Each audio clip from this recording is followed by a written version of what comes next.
her call again, and then she just added another phone number to the 13-year-old grandson who's possibly with the daughter. Step out with this. 2412. Veteran crisis hotline's calling in, so they have a female veteran off her medication. She's over at the safe haven. Detective 12, take a check that one out. 6 Rumble, 2-1 star, take your shot.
And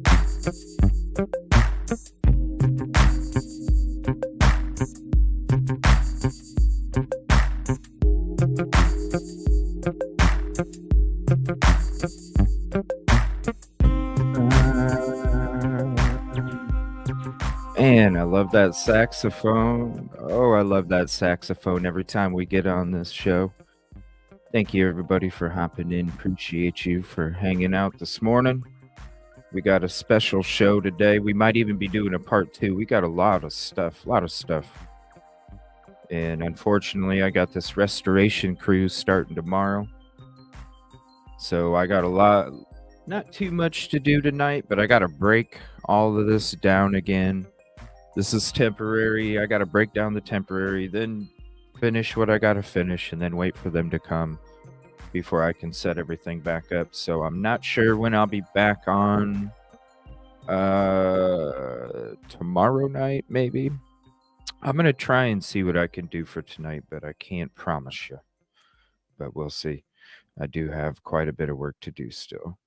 Just because I have to wait until all this is like completely down, because I got a lot to do here. But we're going to be getting into more of the incel theory from when I parked at the back parking lot there, and that's, I don't know, I always laughed at it before. If anybody's been with us for that long, I always laughed at it before, and then once I parked in the back parking lot there, I was just like, whoa, I'm not laughing no more.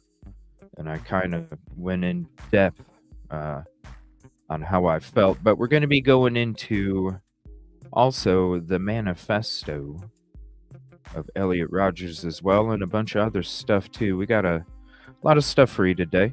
Go ahead and say what's up real quick, and then I'm going to introduce our guest here. Yoli, ticket 18, thank you. Depositions, on Zoom.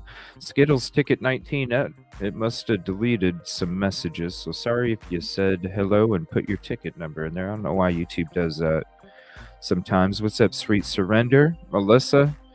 Yes, that trial, that's a tough one. Mark and Betty, ticket 15, American Princess. What's up, Audrey? What's up, Dean? How are you doing today? Thank you for hopping in. Aurora Dawn, good morning to you. 49er Girl, ticket 22, Caddy. How are you doing this morning? Please sub to our special guest. I'll be dropping that link throughout the show as well. Definitely go hit sub her up. She does some great work. Great videos too. Makes you think. Good morning, Ashley. Thank you for hopping in. What's up, Ghost Printer? How are you doing this morning? It is freezing here. So give me 1 second. We're going to do the switcheroo. Thank you for hopping in. Please hit the like if you haven't yet. It is the freeway. And we'll introduce our special guest today, Rosie.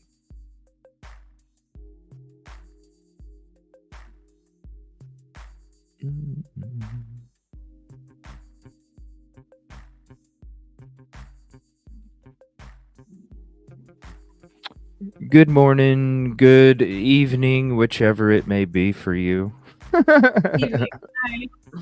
Evening time. Thank you for hopping in. Let me turn this down just a second. Yeah, give me 1 second. This is kind of loud. There we go.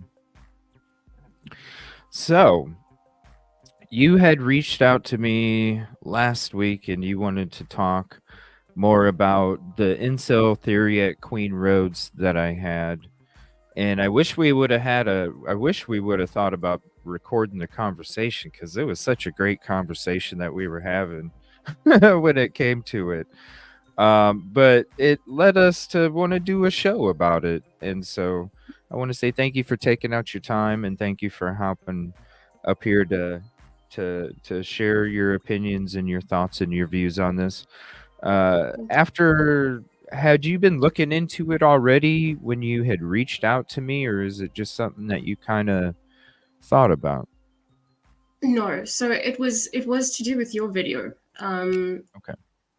And to be honest, I didn't fully understand what you were getting at in your video, so I wanted to try and find out a little bit more about the incel theory, because I didn't know what an incel was.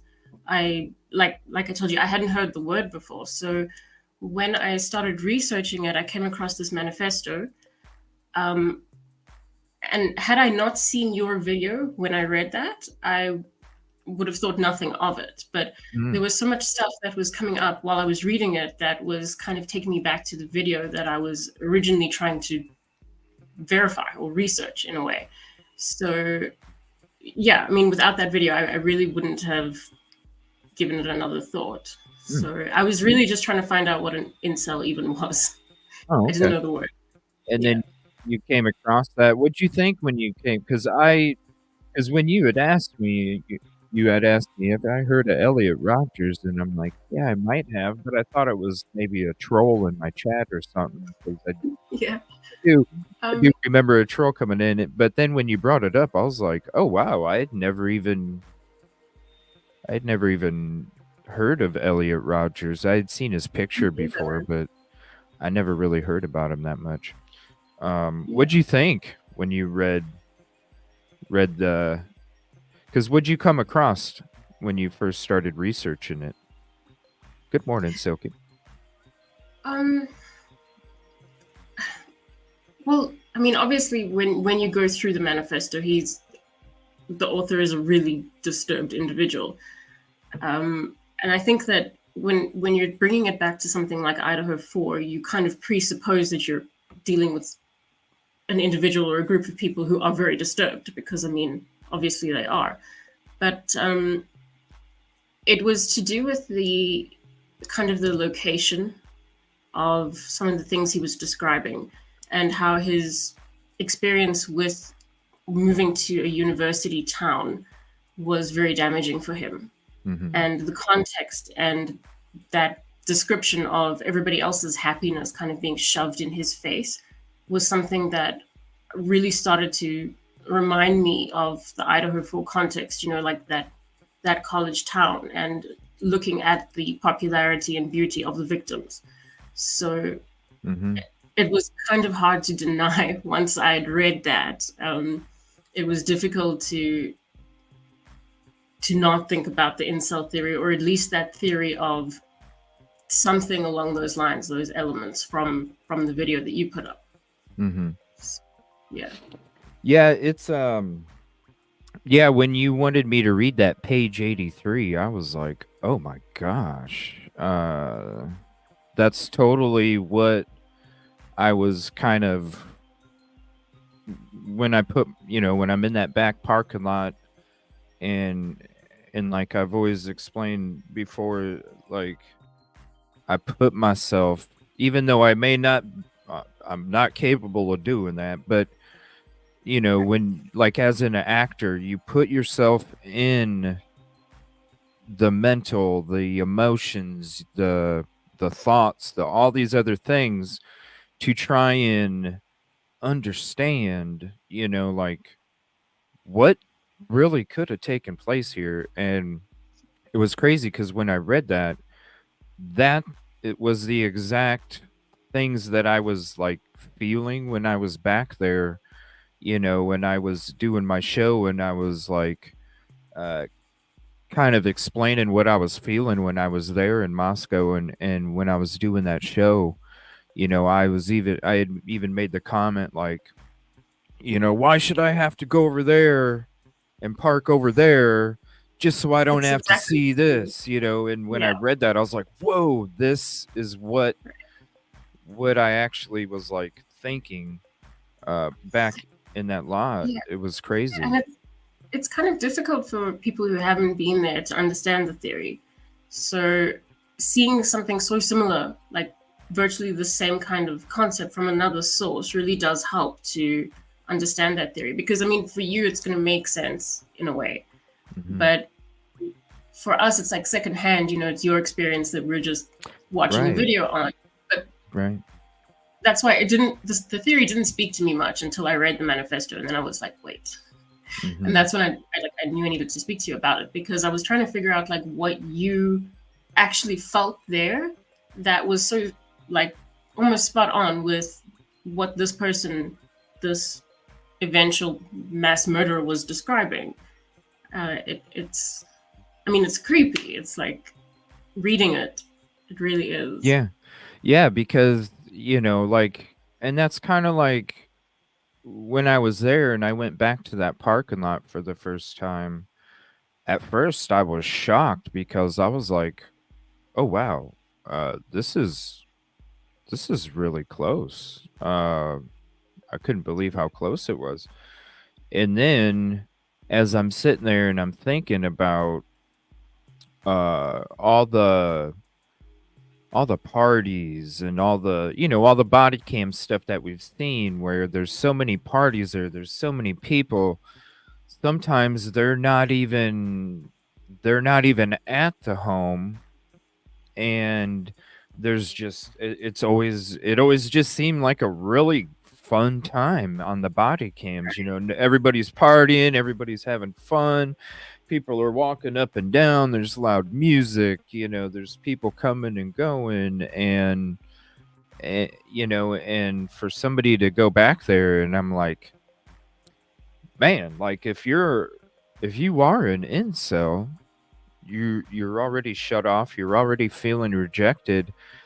And as I noticed, the people that park in that parking lot back there just reside right up there at those apartments. And so it's not one of these parking lots that's out in the open, or that you drive by and you just happen to go up. Really, the only purpose of that parking lot, and it only really is used for people that live at those apartments. And so to me, I'm like, man, if I'm sitting there if I'm an incel, I'm coming home alone every single night. I'm frustrated because of rejection. Nothing, nobody wants me. It's all their fault. And then I park there, because why would I park way over there when everybody else parks here because they live right there? So it was like, man, Yeah. I could see somebody like.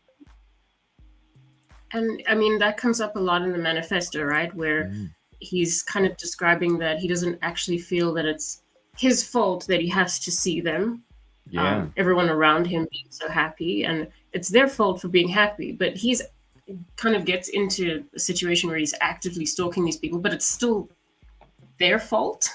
Mm-hmm. Like that person who just won't take responsibility for something.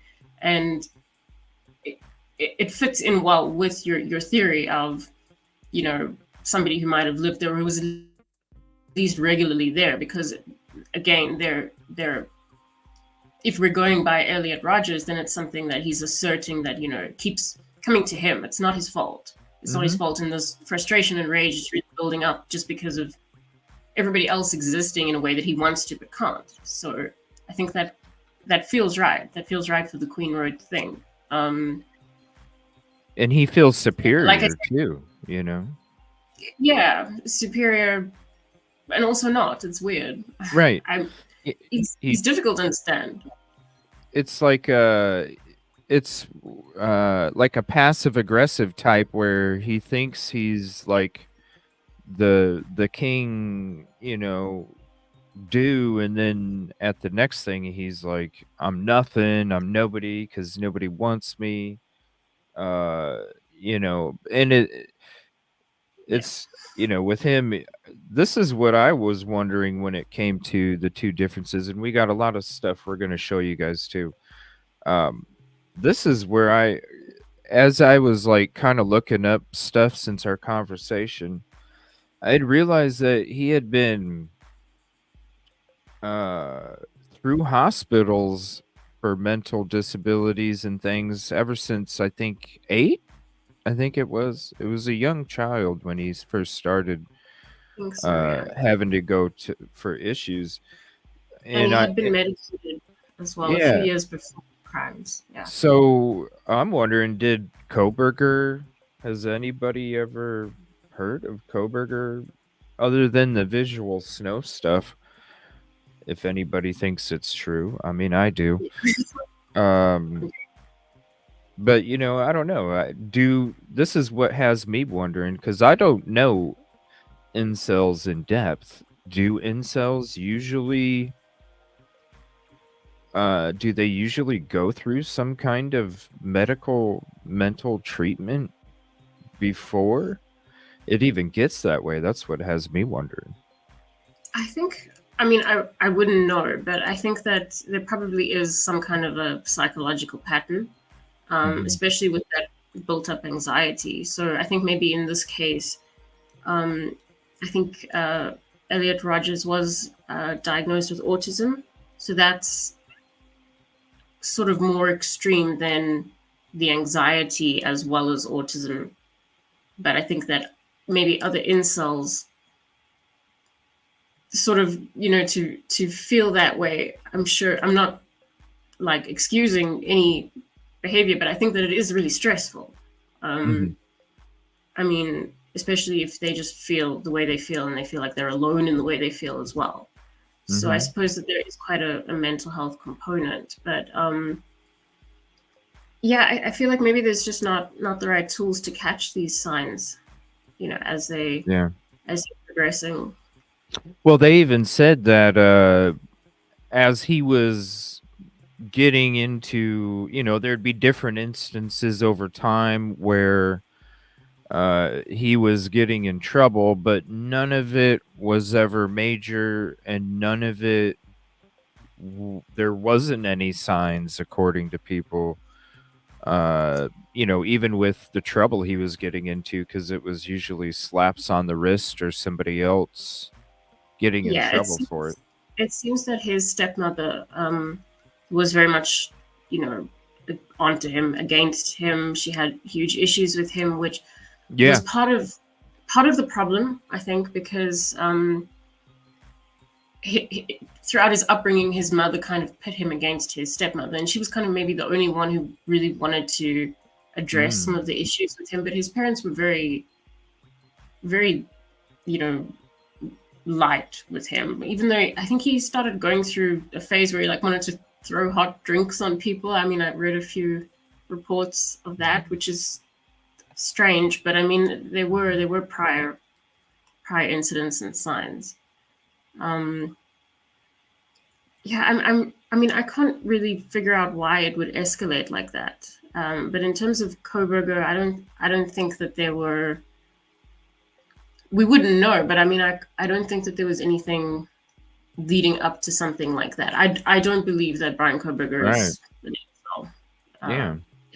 I mean, we haven't seen anything medical history-wise, but I don't know. It was just something I was questioning, because when I was getting into this, I was like, well, wow, there's a little bit of history there. But then when it came to getting older, there wasn't nothing major, that would lead any. I know that his mom had reached out to Ellie when he had posted a particular YouTube video because she was concerned, but I guess it was downplayed, and they just there was nothing that happened from it. I don't know what particular YouTube post was it. Do you know what it was? No idea. I think a lot of his YouTube posts have been taken down. No idea. But I do know that he had some suicidal tendencies at some stage early on. So yeah, don't know.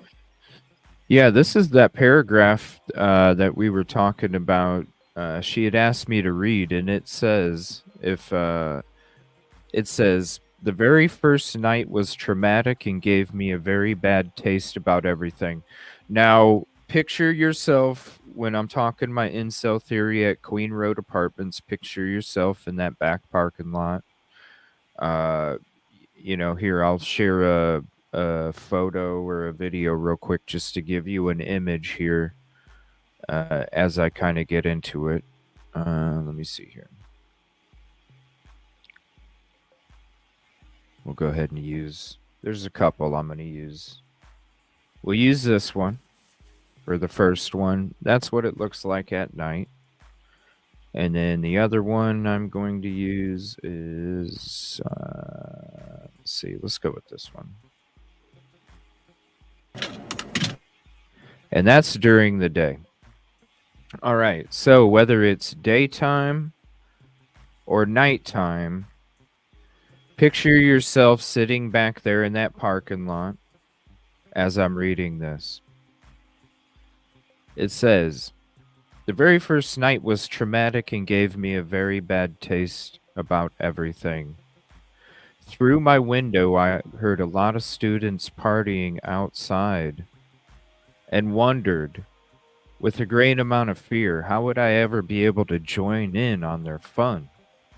That was the reason that I was there, after all. I didn't think I was capable of it.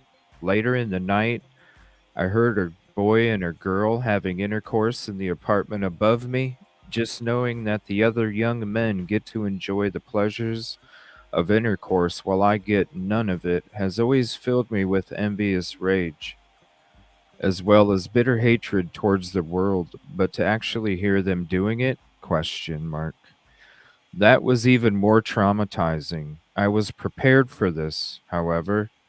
I had done a lot of research about college life in the town of Isla Vista, and I knew the students had a lot of intercourse there. I had an inkling of suspicion that I would eventually hear or even see people doing such things if I lived in that environment.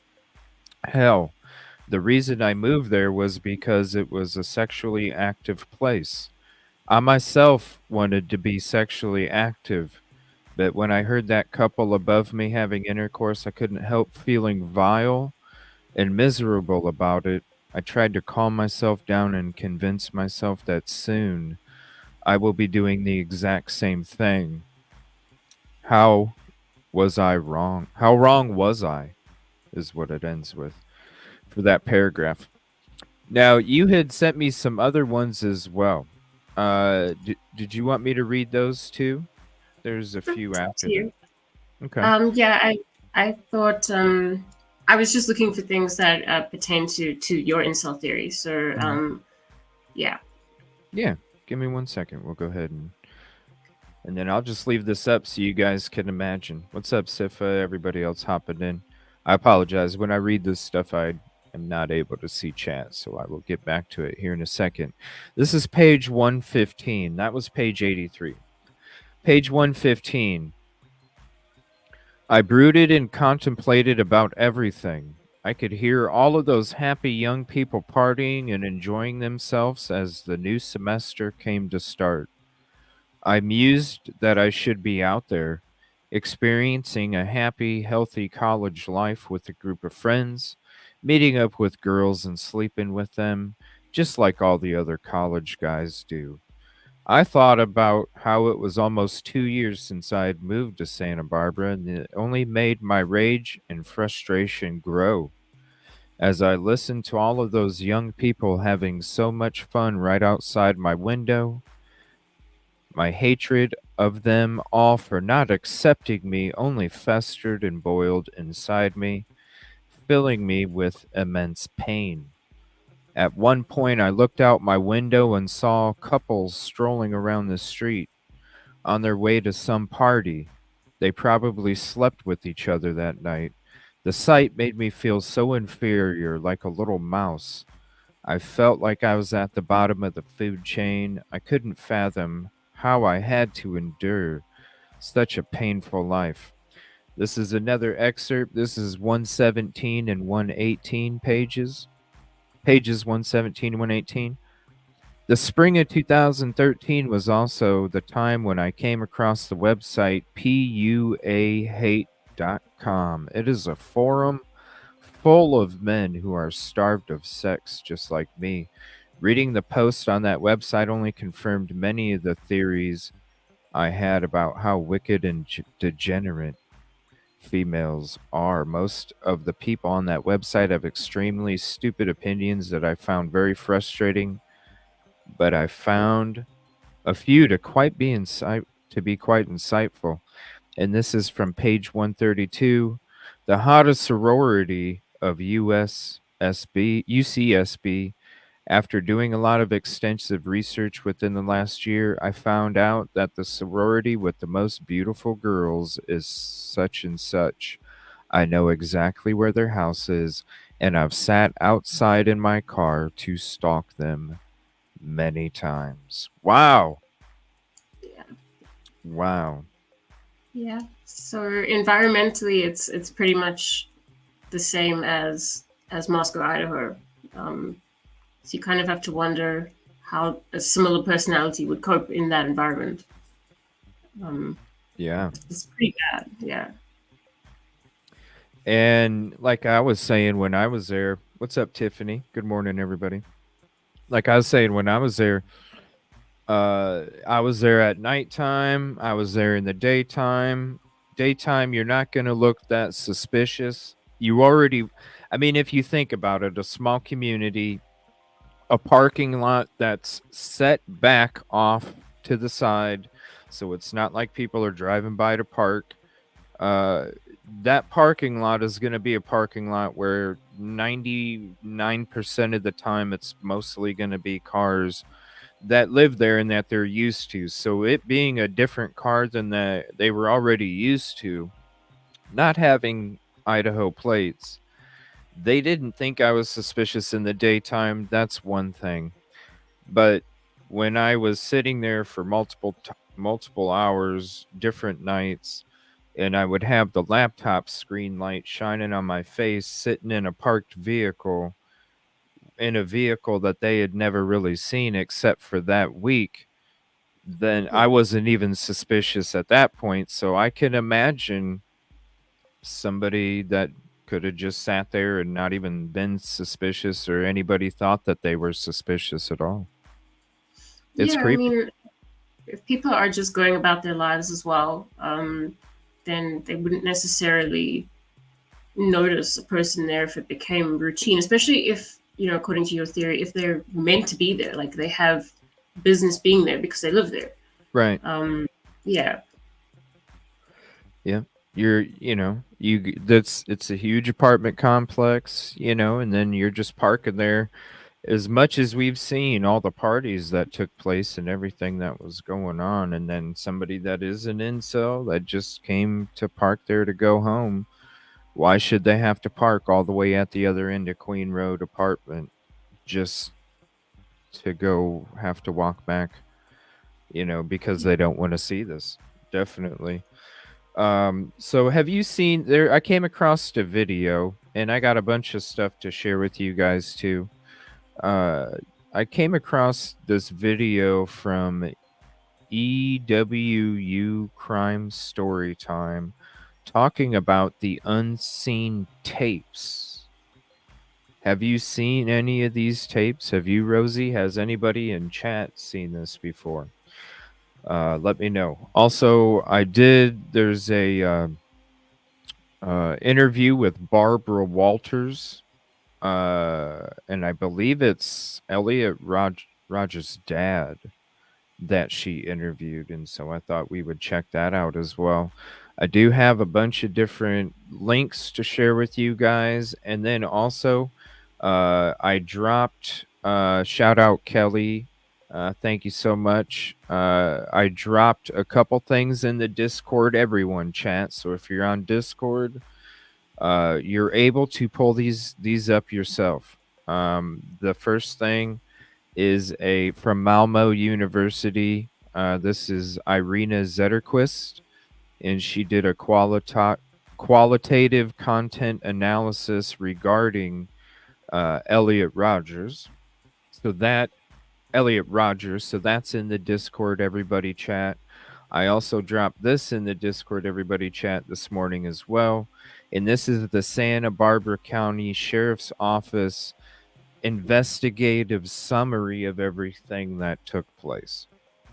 So those two are in there. If you are on Discord and you're not in the everyone chat, I'll drop a link here real quick. Let me know if it works or doesn't work, because yesterday we were having issues, but it should be fine today. And then I'll be able to share everything else with you guys. So I'm going to check out this video here.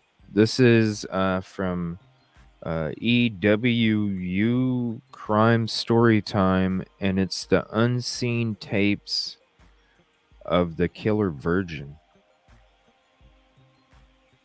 So here's this. This is the channel. Oh, here we go.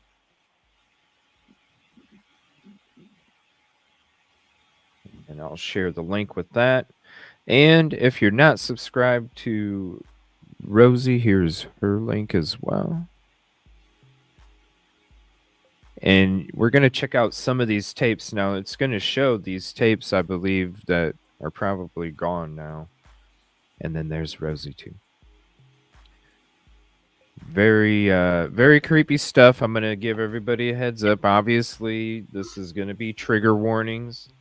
There's going to be a lot of discussion and, language and things like that. So, as always, it is a trigger warning when we're doing that. I'm going to put that up in the top right of the screen in case anybody coming in doesn't see that. That's not showing up very good.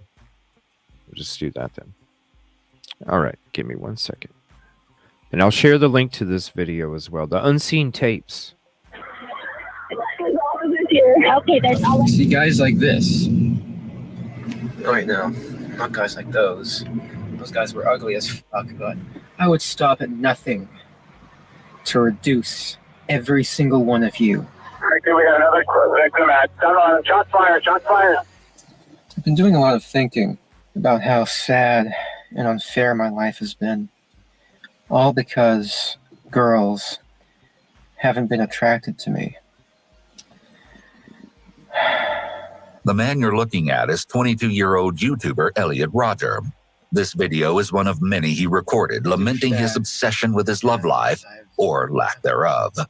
Although his growing anger went ignored, there were countless other red flags throughout Elliot's life that he was plotting something horrific. But no one could have ever predicted just how disturbing his true thoughts were. Well, this is my last video. Or how far he would go to seek his retribution. Tomorrow is the day of retribution.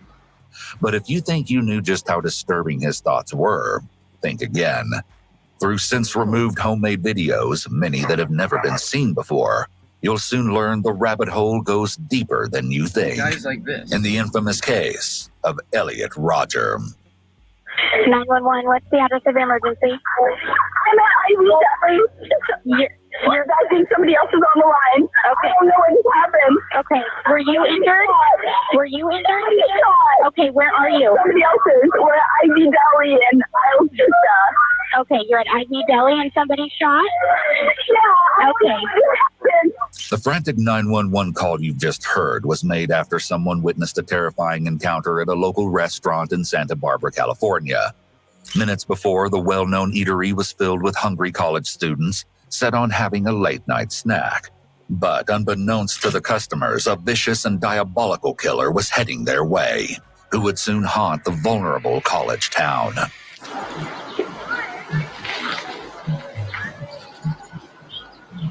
Hey, Elliot Rodger here. Just took a nice walk in the park. Check out that sunset. Today I'm at the golf course. Though I don't actually play golf, I only come here to admire the whole beauty and serenity of the place. And it's one of the few places where I can come and truly have a sense of escape.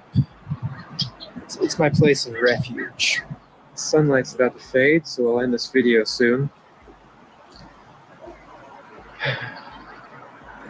Yeah. Childhood.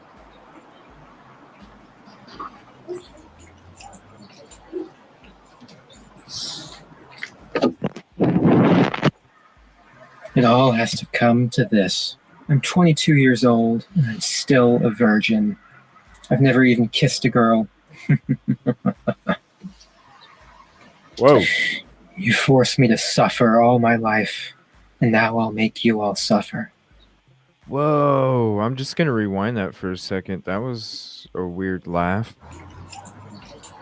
And then he just changed his voice. Is that just me, or did he laugh really odd and then his voice changed? No, he did.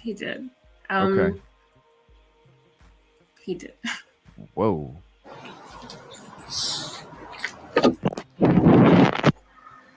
It all has to come to this. I'm 22 years old, and I'm still a virgin. I've never even kissed a girl. You forced me to suffer all my life, and now I'll make you all suffer. I've waited a long time for this. I'll give you exactly what you deserve, all of you. All you girls who rejected me and looked down upon me, and all of you men for living a better life than me, all of you sexually active men. I hate you. I hate all of you. I can't wait to give you exactly what you deserve. To truly understand how he came to commit such an atrocity, we have to start at the beginning. Before moving to America, the Rodgers lived a simple life in London, and they embarked on thrilling trips around the world. Elliot recalled his childhood as memories of happiness and bliss, recollections that would soon be overshadowed by anger and indignation. He enjoyed activities typical that of a young boy: skateboarding, video games, playing outside, and reading. So how did this seemingly normal kid transform into a vicious mass murderer? Elliot Rodger here. And here I am at Serrania Park, the most significant place of my childhood. I wish I could be a kid again. Those were the happy years, and I could just live my life without realizing how cruel the world really is. According to Leach and Rodger, Elliot's mother, Elliot was a withdrawn and shy child growing up who enjoyed hanging out with his friends and family. My mom just ordered me the book I've been waiting for so long. This is so awesome. I'm gonna read it now. He would often write down what he wished to say, rather than speaking aloud, possibly indicating that Elliot had developed social anxiety from an early age. After moving to America at the age of 5, Yeah, I had read something from a doctor that whenever he would get angry, he would just clench his teeth, tense up, and write things down. He would never vocalize or have any kind of outlet for this anger, because he would just hold it in. When when you're clenching your teeth and tensing up, you're just holding everything in and bottling it up. Yeah, and I mean, he has a lot of, I don't know, they said that he seemed normal. I don't know if he was completely normal as a young child. He seemed to remember some fits of jealousy, especially before his younger sister was born. I think he was angry that she got the room he wanted. And that's me can remember from when he was like 3. So there was just a lot of anger that he probably didn't really know how to express. That's early weird. on. Yeah. Well, because I mean, like young children, when there's a couple-year-old and then you got a new baby, they always, there's a little jealousy that's natural because they were the baby for so long. And I think they said that his parents had divorced at 5, and after that is, I think, when they said they started to notice the changes in social behavior as well. So that definitely, one would assume, had a major impact as well. Yeah, that's what's up, Janet. Everybody hopping in. Thank you. Again, this is I'm gonna mess it up multiple times. EWU. I keep wanting to say WSU for Washington State. EWU Crime Story Time. Here's the link to the video if you want to save it for your private playlist, and we'll be sharing a bunch of other links as well here. Elliot's parents enrolled him in a private school where he made his first friend in the States, a young girl in the same class.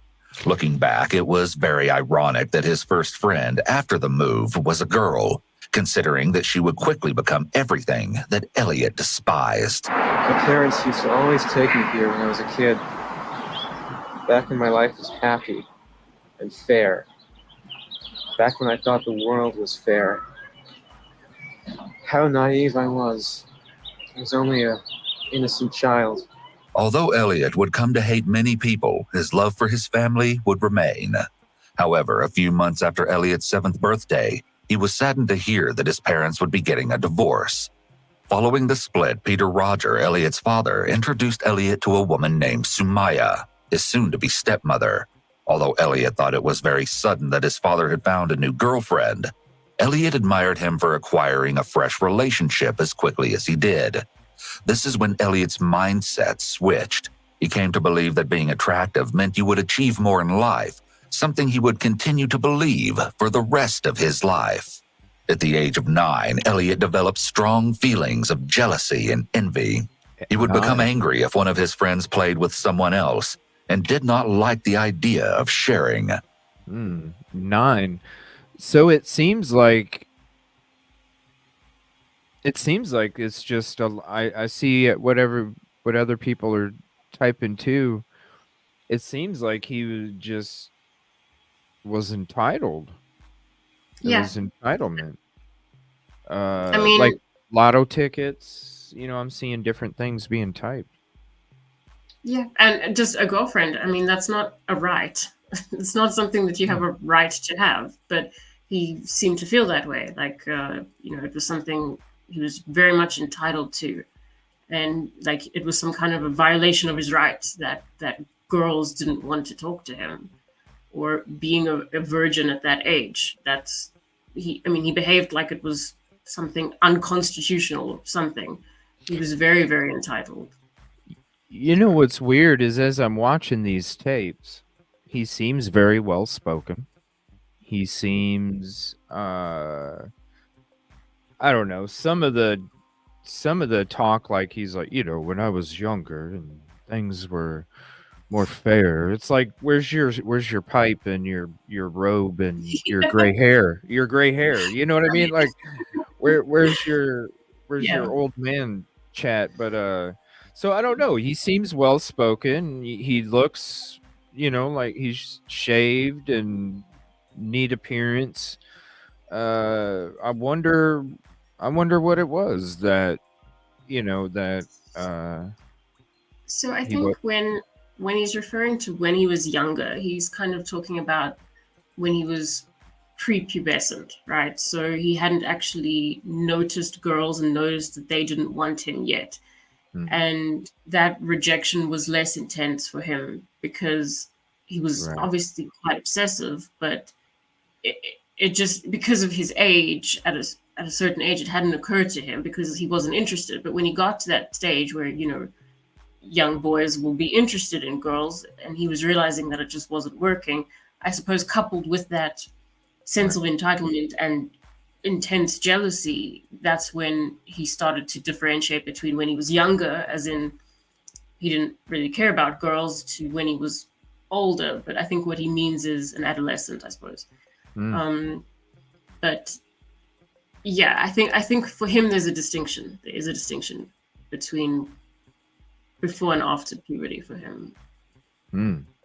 So he was developed, so 9 years old, developing jealous traits, and did not like the idea of sharing friends even. So it'll be interesting when we go ahead. Sorry. He looked for a lot of escapism from an early age, from what I can see. So I suppose games and that kind of trying to not be where you are. So that must have gotten more intense as he became a teenager. So I think for him there's a clear divide between being a kid and being an adult or on his way to an adult, I think. Yeah, because I'm sure when all of his friends were starting to get interested, in other people, I'm sure, they all had their own little partner or whatever, and he probably got left out, and then because he got left out, then nobody wanted. Yeah, I mean, I see how it so he's still, even he's claiming that his childhood was still happy even after the age of 5 when his parents divorced. He admired his dad for being able to rebound so quickly. I don't know why you would admire somebody for rebounding like that, because then usually that one's going to end up the way that the other one did too. He admired some very strange things, though. I mean, right? He really did. He was obsessed with height and race and fashion brands and being able to get girlfriends very quickly, and like not a lot of reality actually occurred to him in terms of just being like a grounded person, from what I can see. Wow. I'm not a psychologist. But yeah.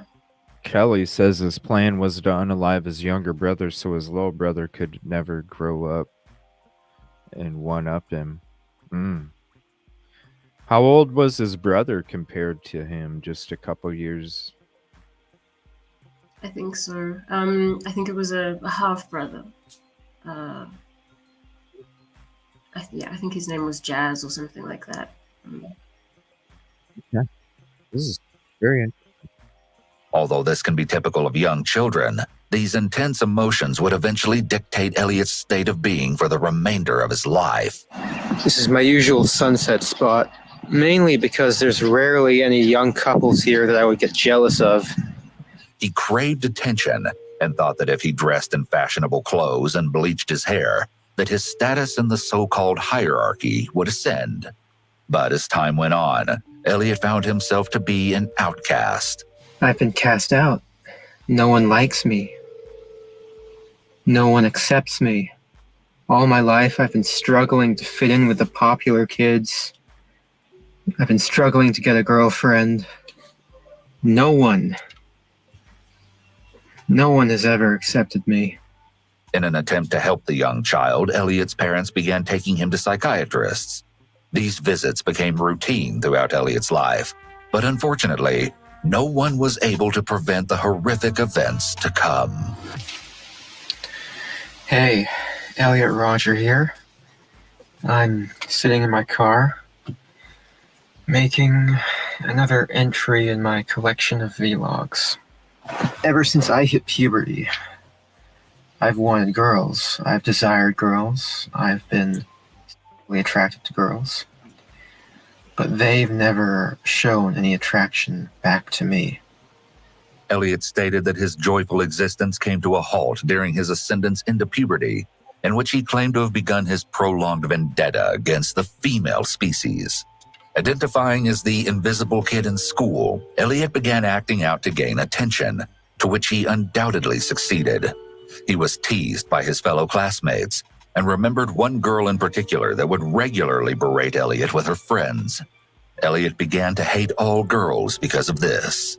Regardless, his entire existence from here on out revolved around one goal: acquiring a girlfriend. Although he possessed a strong hatred for the young classmate, he believed that having a girlfriend would make him happy. But as he grew older, the promise of accomplishing such a task seemed to become almost impossible. Elliot went on to use this fact as a twisted justification to commit an unthinkable crime. We cannot draw any conclusions regarding the likelihood that Elliot had a personality disorder, but his intense desire for attention is a key feature of narcissistic personality disorder. You denied me a happy life. You deprived me of sex. And I will take great pleasure in denying you life. Wow. It's only fair.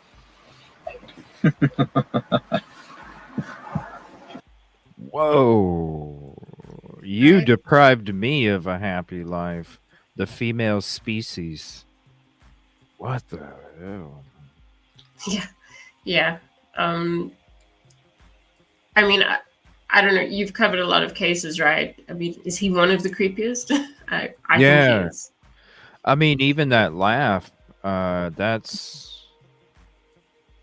not a normal freaking laugh. And the way his voice changes when he does that laugh, the words directly after that laugh, you can hear the emotions in those words from the pit of his stomach. It's that deep. Yeah, the anger. Whoa. So these are his video blogs to himself. I think he put them on YouTube. So maybe this is one of these videos is probably the one that the mom came across and then contacted LD about. How would he? But he just said, you denied me and I'm denying you life. I mean, I guess because it's not a specific threat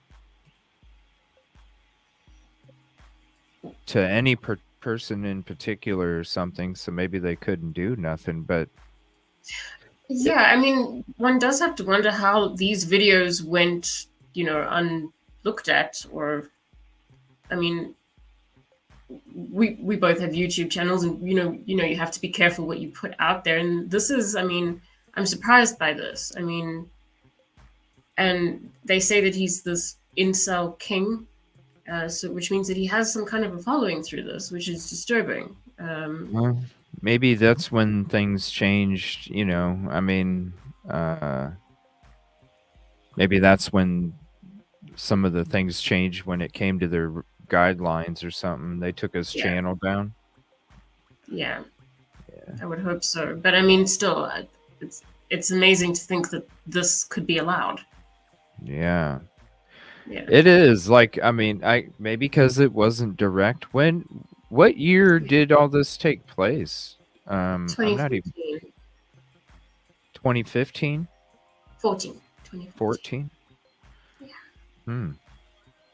You, life. It's only fair.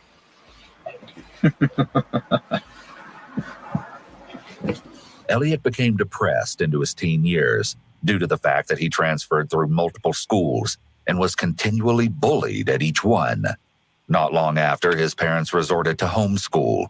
His social anxiety worsened, and he was prescribed Xanax and Prozac, but stopped taking them after a year. It came to a point that at the age of 16, he broke down at a family friend's dinner and confessed that he wished to commit. This was due to the fact that one of the girls at the dinner had invited her cool friends, as Elliot referred to them. He was unable to cope with the thought that he was not a part of the cool kid group. Additionally, he grew upset about the lack of attention from girls that he desired and felt disgusted when he would see others in relationships. Yo, when you're breaking down at a family friend's dinner, that's a fucking sign, man. Maybe, like, what are you doing? Like, son, what are you doing? Like, because the girl, okay. I'm the interview with Barbara Walters is his dad. That's going to be interesting to see the interview with the dad after this, to see what he said. I mean, because, like, this is at a family friend's dinner. Your kid's freaking out because he's not part of the cool group. From what I've read, he cried a lot. Like, proper tantrums well into his teens. Oh, I bet. And then he would get angry and embarrassed about it, I think. But lots of crying that I've read about. So I think his parents might have just been in denial about it. I don't know if they knew what to think. Yeah, that's going to be an interesting Entitled is what it sounds like to me. It's going to be interesting to hear what the dad has to say to Barbara Walters, because I know she'll probably be asking. I haven't seen it. I'm sure she'll be asking some great questions. All right, so he grew upset, lack of attention, broke down at a family friend's dinner. Attention from girls that he desired and felt disgusted when he would see others in relationships. I've concluded that females have a very flawed and perverted form of sexual attraction. After high school, Elliot attended Pierce Community College, where his behavior became increasingly aggressive. Remaining an outcast, he was supposedly attacked by fellow students, including an incident where 4 young men threw eggs at him while Elliot was walking back to his mother's house. Elliot retaliated by throwing an egg at their car, causing the men to initiate a fight. He was armed with a knife and brandished it to scare the boys off. After this incident, he felt powerful and would soon invoke similar acts. Elliot maintained a few friends throughout his college experience, but his extreme views on women and the world had put a strain on their relationship. Elliot felt even more slighted by this. He eventually dropped out of Pierce and enrolled at Moore Park, but then transferred to Santa Barbara City College, where he studied history and geography, although his focus remained on his anger towards other people. This world, it's so twisted. It's so cruel. And you girls make it cruel. While attending Santa Barbara City College, Elliot moved into an apartment in Isla Vista and soon began exploring his new surroundings. He would frequent the local Starbucks, where inevitably he often witnessed couples waiting in line.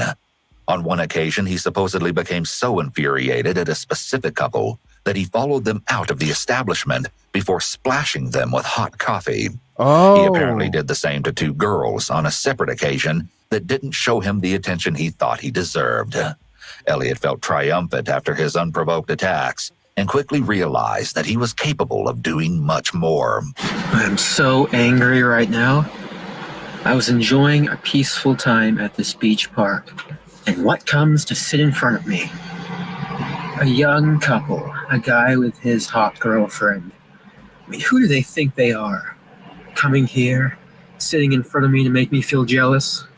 This is the reason why I hate the world. Whoa. Whoa.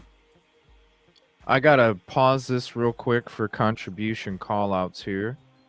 And StreamYard didn't show me earlier. Kelly, thank you for becoming a YouTube member. Contribution call-out, appreciate that. Want to say thank you to Rock Chalk for becoming a member as well. And thank you, Ashley, for becoming a member as well. Bam, bam. Thank you so much. Appreciate you. Thank you for becoming part of the member family. Check out those new ones I dropped about 4 or 5 days ago. This wow. So it almost okay, so you go to golf courses to avoid seeing you're probably seeing older people most of the time. I love golf. I'm a golfer. Yes, you see older people most of the time. That I can see him going there because he knows, like he said earlier, I know I'm not going to. This right here, you parked directly behind a picnic table, so it leads me to think you wanted to park directly behind that to see that happen. Because he wanted to take the video, because he wanted to put it up wherever he put it so that he could tell people how upset he was about it. Right. I mean, I think that there's no reason why a happy couple wouldn't be at the beach, right? Right. So, at a picnic table to sit down, even if it's to take a break to eat something. But he is like directly there. And then like these people know, that, hey, honey, guess what? Let's go sit at this picnic table. There's a car right there. This kid that doesn't get sex. Let's sit at this picnic table. Make him frustrated. Wow, like it's your fault, yeah. And you can see in like some of his videos, like, just the one that we saw where his hair, he's got his collared shirt unbuttoned a couple times to show his chest. His hair's blowing in the wind, and he's kind of giving the camera little mini kisses and stuff. And it's like, damn, man, you are in love with yourself. Right.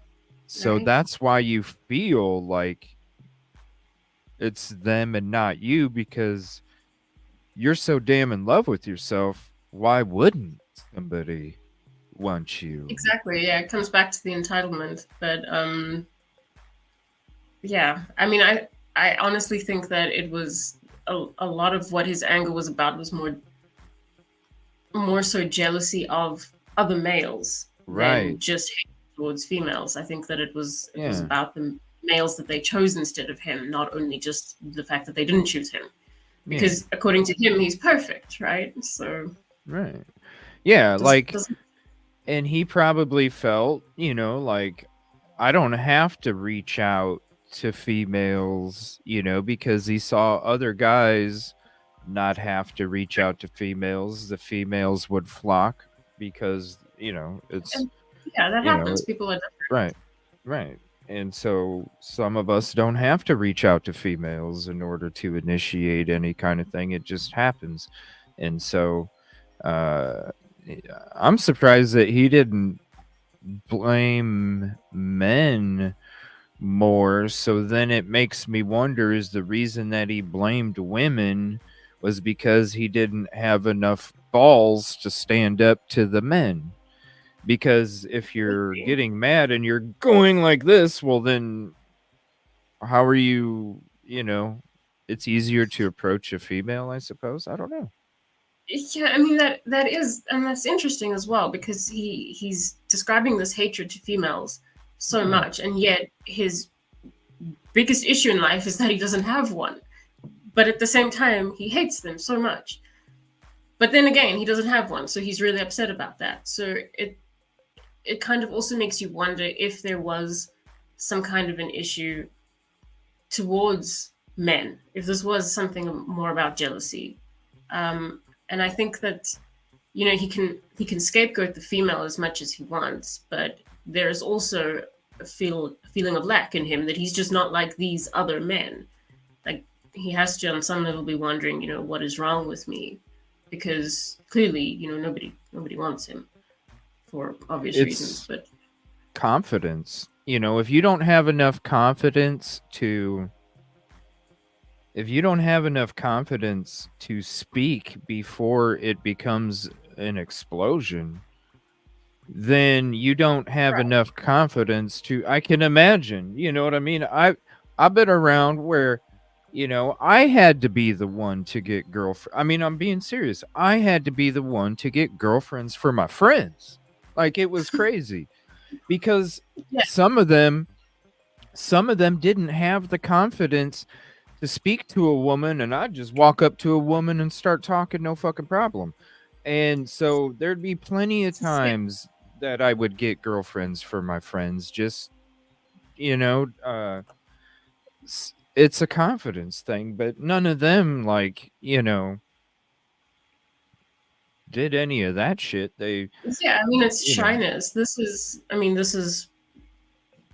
delinquency, I suppose. But I mean, he's also obsessing over things that aren't necessarily important. Like, he keeps thinking if he wins the lottery, he'll get a girlfriend, or if he wears better clothes.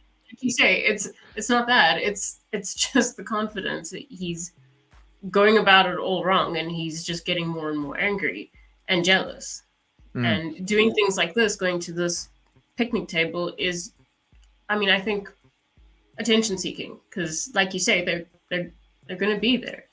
So, well, yeah, it makes me wonder now, because, and maybe he thought that, because I've seen some people type in chat that the father, I don't know for sure. I haven't even heard the words of the father yet, but a lot of people are typing in chat that he was very well off.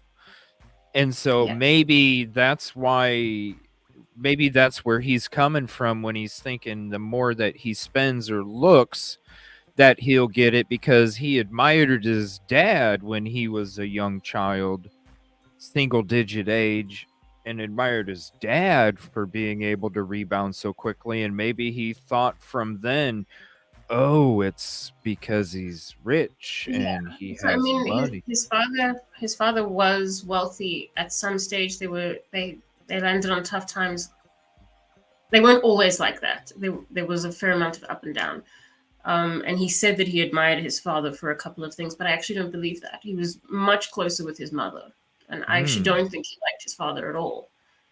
So maybe it came from that, that situation where he didn't have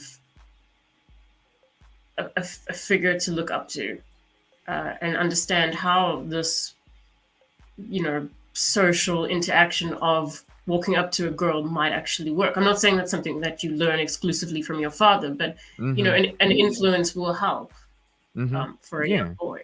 So yeah, it's I don't know. It's going to be interesting. It makes me wonder if the dad was, what kind of a father he was too. I don't know. We'll find out when we hear this interview with Barbara Rogers. Contribution call out to Rock Chalk. Thank you so much for the gifted memberships. Let me scroll down in chat. I wish StreamYard would fix it, because it'd be nice to display it on the screen. Gordon, Nick, Margaret, Swampside Chick, Mary, Danny, Mama 5, Natalie B, and Nicola were all gifted a membership. Dang, thank you so much, Rock Chalk. Appreciate that. It's going to be interesting to hear what that dad says. This is getting too out of hand. I can't go anywhere anymore without seeing these young couples getting jealous and, having them remind me of what I'm lacking in life. Narcissistic people are extremely hypersensitive to criticism and rejection, and can become angry, spiteful, and violent towards anyone whom they perceive as mistreating them or not giving them the special treatment they feel they deserve. This is not only due to the narcissist's fragile self-esteem, but also because they feel they are special and unique, and should therefore be accepted, welcomed, and admired by all those they interact with. Undeniably, this seemed to be the case for young Elliot. He was still very intent on having a girlfriend, and thought that becoming rich would make him more attractive to girls. Using the monthly allowance from his parents, he spent this on high-end clothes, including brands such as Armani and Hugo Boss. Damn! Right now I'm wearing my Hugo Boss shirt. It's one of my favorite button-down shirts. This is a shirt I wore to the premiere of The Hunger Games. Why is it not ironed? Sorry, I just wanted to pause that real quick. It looks fabulous. And yeah, I did walk on the red carpet on that premiere. It's quite an experience indeed. He strived to look of extreme wealth and felt that he was superior to all other men when doing so. He even spent $700 on lottery tickets and took multiple trips to Arizona to purchase them, but failed to win. He felt hopeless about his life, and it was around this time when Elliot considered the idea of carrying out a deadly act of revenge. He deemed it the day of retribution. It's truly a beautiful day. But, as I've always said, a beautiful environment is the darkest hell if you have to experience it all alone. And sadly, I've been alone for a very long time. I do everything I can to appear attractive to you. I dress nice. I'm sophisticated. I'm magnificent. I have a nice car, a BMW. Well, it's nicer than 90% of the people at my college. I'm polite. I'm the ultimate gentleman. And yet, you girls, you never give me a chance. I don't know why. I put a lot of effort into dressing nice.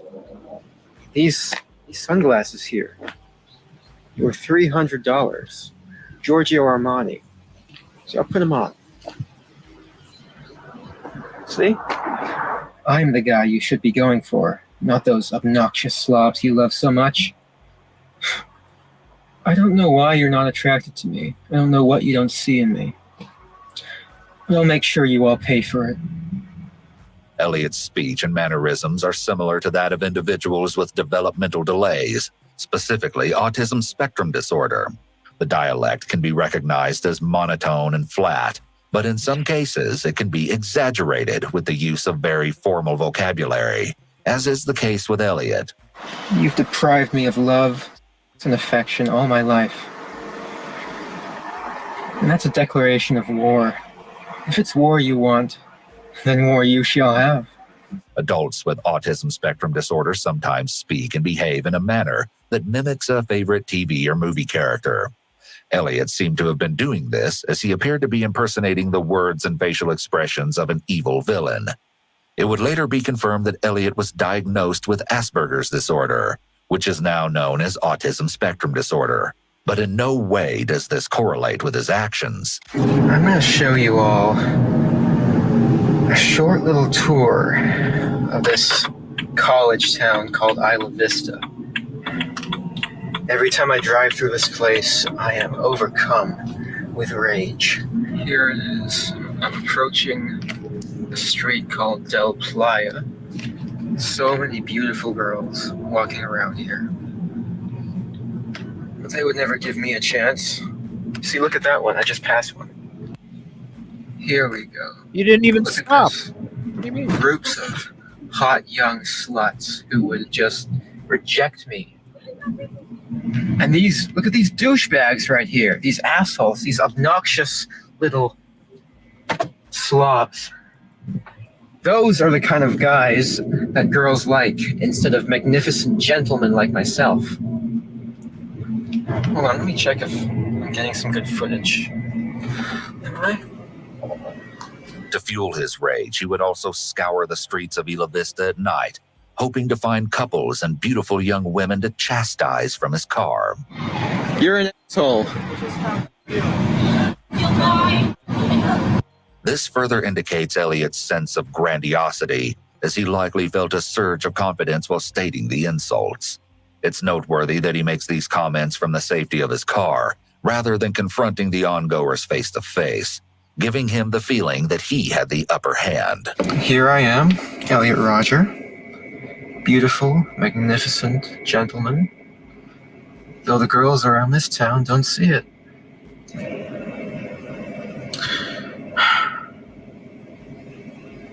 This world does not make sense. This revulsion for people in relationships compelled Elliot to share his thoughts in online forums, one of them being bodybuilding.com, where he writes, "It's been my life's struggle to get a beautiful white girl." Along with this, authorities located several other posts written by Elliot that continue to expound his fury for women, such as "Women don't deserve rights," and "They are evil, sadistic beasts who whore themselves out to degenerate men and ignore the men who actually deserve them." There were about 28 pages filled with similar rhetoric, each post more hostile than the last. Look, that's the house I got beat up at when I walked in on the party. That was about almost a year ago now. The beating that Elliot referred to happened during the summer of 2013. While at a house party, Elliot was jumped by a group of college kids before being pushed off of a 10-foot balcony. He stated that they were trying to hurt him without reason, but the truth was later revealed that Elliot had attempted to shove multiple girls off of the balcony after making gestures to imitate shooting a gun towards the partygoers. A group of young men intervened, and of course, Elliot lied about what happened to his family and the police. Once again, he was furious that the girls didn't take an interest to him and violently retaliated. The violent party event would be Elliot's last straw. You see guys like this. Oh wait, no, not guys like those. Those guys were ugly as fuck, but you see, look here. A house party. Beautiful girls talking with their frat boys. I hate them all. They think they're better than me. They'll never accept me as one of them. Those girls would never go for me.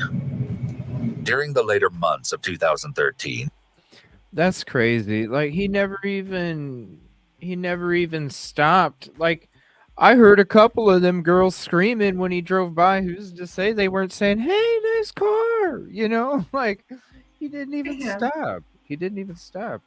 75. Thank you, Yvette. Man, it makes you like. And then he just stopped. Like they were sitting there outside, and he just stopped in the middle of the road, and nobody was like, "Hey, what's?" You know, they were.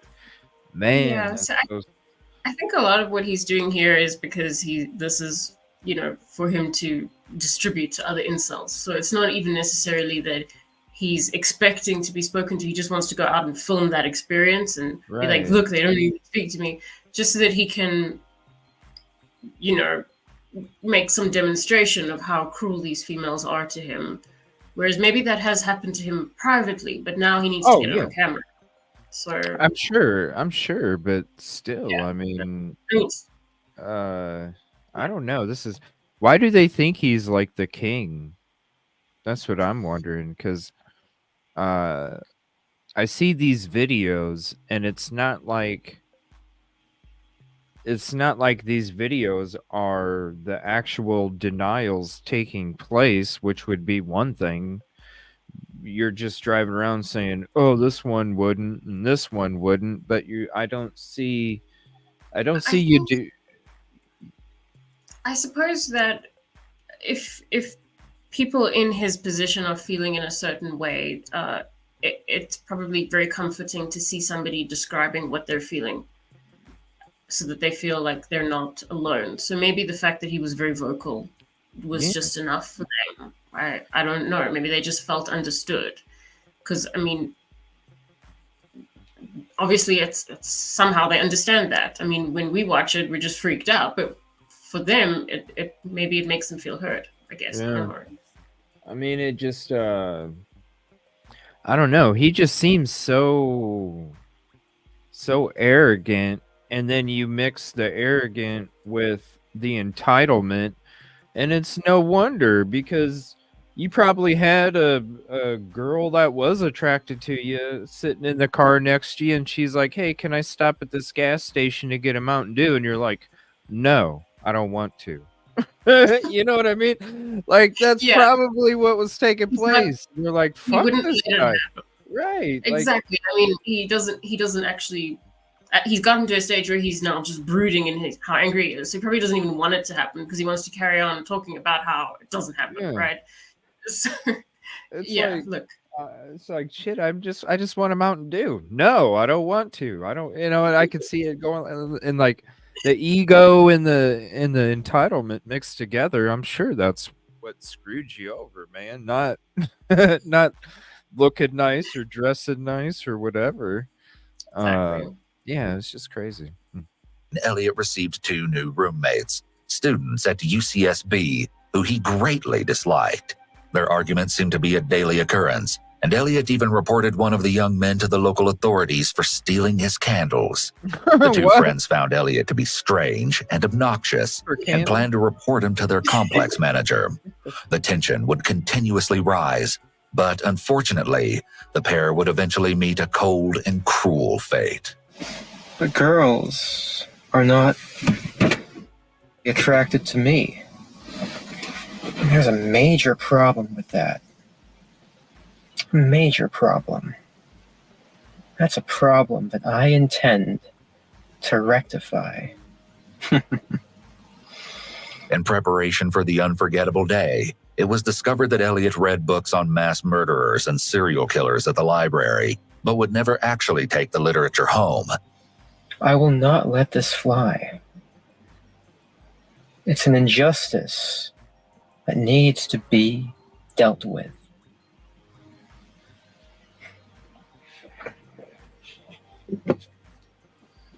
He would also research various torture equipment, such as Spanish Inquisition torture devices. But it was later revealed in a recovered document just how far he was willing to go to attain his satisfaction. Following Elliot's chilling preparation, the day had finally come for the twisted mind to take his revenge. Well, this is my last video. It all has to come to this. Oh, wow. Tomorrow is the day of retribution. The day in which I will have my revenge against humanity, against all of you. Well, this is it. This is my last video. It all has to come to this. Tomorrow is the day of retribution. It's evident here that Elliot is bordering on delusion with this bizarre performance. It's possible that his off-putting personality, so to say, is exactly what ostracized him from his peers. But Elliot's vindictive persona would propel him to organize a horrific attack. Before his day of retribution, it was discovered that Elliot had sent a disturbing email to his parents, therapists, and acquaintances entitled My Twisted World. This would later be known as Elliot's Manifesto, where he detailed his anger and frustrations toward the world, specifically women. Not only that, but the killer also went into chilling detail about what he really had planned for the vulnerable town of Isla Vista. Minutes ago, I finally checked my email. I saw this letter. It's from Elliot Rodger, who's a Santa Barbara City College student. It's 141 pages. So when you get to the end, which is where I went to immediately, page 134, it's a very detailed attack they plan on taking in Isla Vista, including shooting people and driving in a car to intentionally run over pedestrians and then shoot himself. You girls have never been attracted to me. I don't know why you girls aren't attracted to me, but I will punish you all for it. It's an injustice, a crime, because I don't know what you don't see in me. I'm the perfect guy. And yet you throw yourselves at all these obnoxious men instead of me, the supreme gentleman. Whoa. I will punish all of you for it. Elliot's maniacal laugh almost sounds forced, like he's an actor playing a part, and his smile is likely feigned. Fake smiles are one of the most common nonverbal lies in body language, and only includes the mouth compared to genuine smiles, which involve most of the face. Elliot also wrote that he planned to kill his younger half-brother Jazz and stepmother Sumaya. He accredited this decision to his hatred for how Sumaya would supposedly mistreat him, and even though he mentioned that he and his half-brother had grown closer over the previous year, he could not bear the thought of having someone else live the life that he wanted. What are you doing, Jazz? Elliot wrote that Sumaya would allegedly chastise him, saying that Jazz would go on to become a successful actor. He'd have lots of friends, whereas Elliot would not. I'll be a god, exacting my retribution, and all those who deserve it. And you do deserve it, just for the crime of living a better life than me. All you popular kids, you've never accepted me. All I've ever wanted was to love you and to be loved by you. I've wanted a girlfriend. I've wanted sex. I've wanted love, affection, adoration. But you think I'm unworthy of it. That's a crime that can never be forgiven. These thoughts are indicative of severe antisocial personality disorder. Based on the contents of the email, his desire for revenge and his willingness to harm others in such a callous and vicious manner indicates a complete lack of empathy and poor moral conscience, although it was never expected that he would take his anger so far. Next, it would be uncovered that the original day of Elliot's retribution was previously set for April 26, 2014. This was due to the fact that he knew of his father's scheduled business trip, which guaranteed his absence. Elliot was sure he would be able to successfully complete the murders of his stepmom and stepbrother without worrying if he would have to kill his father. But 2 days before his arranged day of carnage, Elliot fell ill with a cold, and his dad arrived home from his trip earlier than expected. Ooh. It seemed in Elliot's murderous mind that it wasn't of the right timing to commit his so-called revenge, as he so desperately wanted things to be perfect. Wow, so just because he felt ill and his dad came back home early from a trip, that's... So, did he... Is that where he started off? Was that the home? On his... No, I didn't think so. It was his apartment at university, and then he moved, further out into the university town. So yeah, maybe it was an excuse. I mean, maybe he was afraid. I don't know about killers, Yeah. taking sick leave and being like, I have a cold. Yeah. Yeah. It was probably scary in a way, but that isn't where it happened, as far as I understand. Man, they failed him too. Yeah, gosh, it does. I don't know. It seems like there had to be. It's going to be interesting to hear what this dad has to say. So he wanted to get rid of his stepmom and his stepbrother. His stepbrother's a successful actor. Who's his stepbrother? Is he a successful actor? Thank you, Kib Kitty, ticket 76. Does anybody know his stepbrother, or who he is? Reddit and 4chan, he was Saint Elliot. Oh my gosh. I mean, I don't know. I've never heard. I mean, I think I'm a gentleman, but I don't think I'm the fucking best. I got flaws too. Shit. Who? Yeah. To think that you're the supreme fucking where'd you get that confidence from? If it wasn't, you know? I don't even know if it is confidence. I think he's just delusional. I mean, I don't know. You should pop in and you. What's up, Ian? That was from page 83 of the Manifesto, Tandy. From Elliot Rodger, the Manifesto.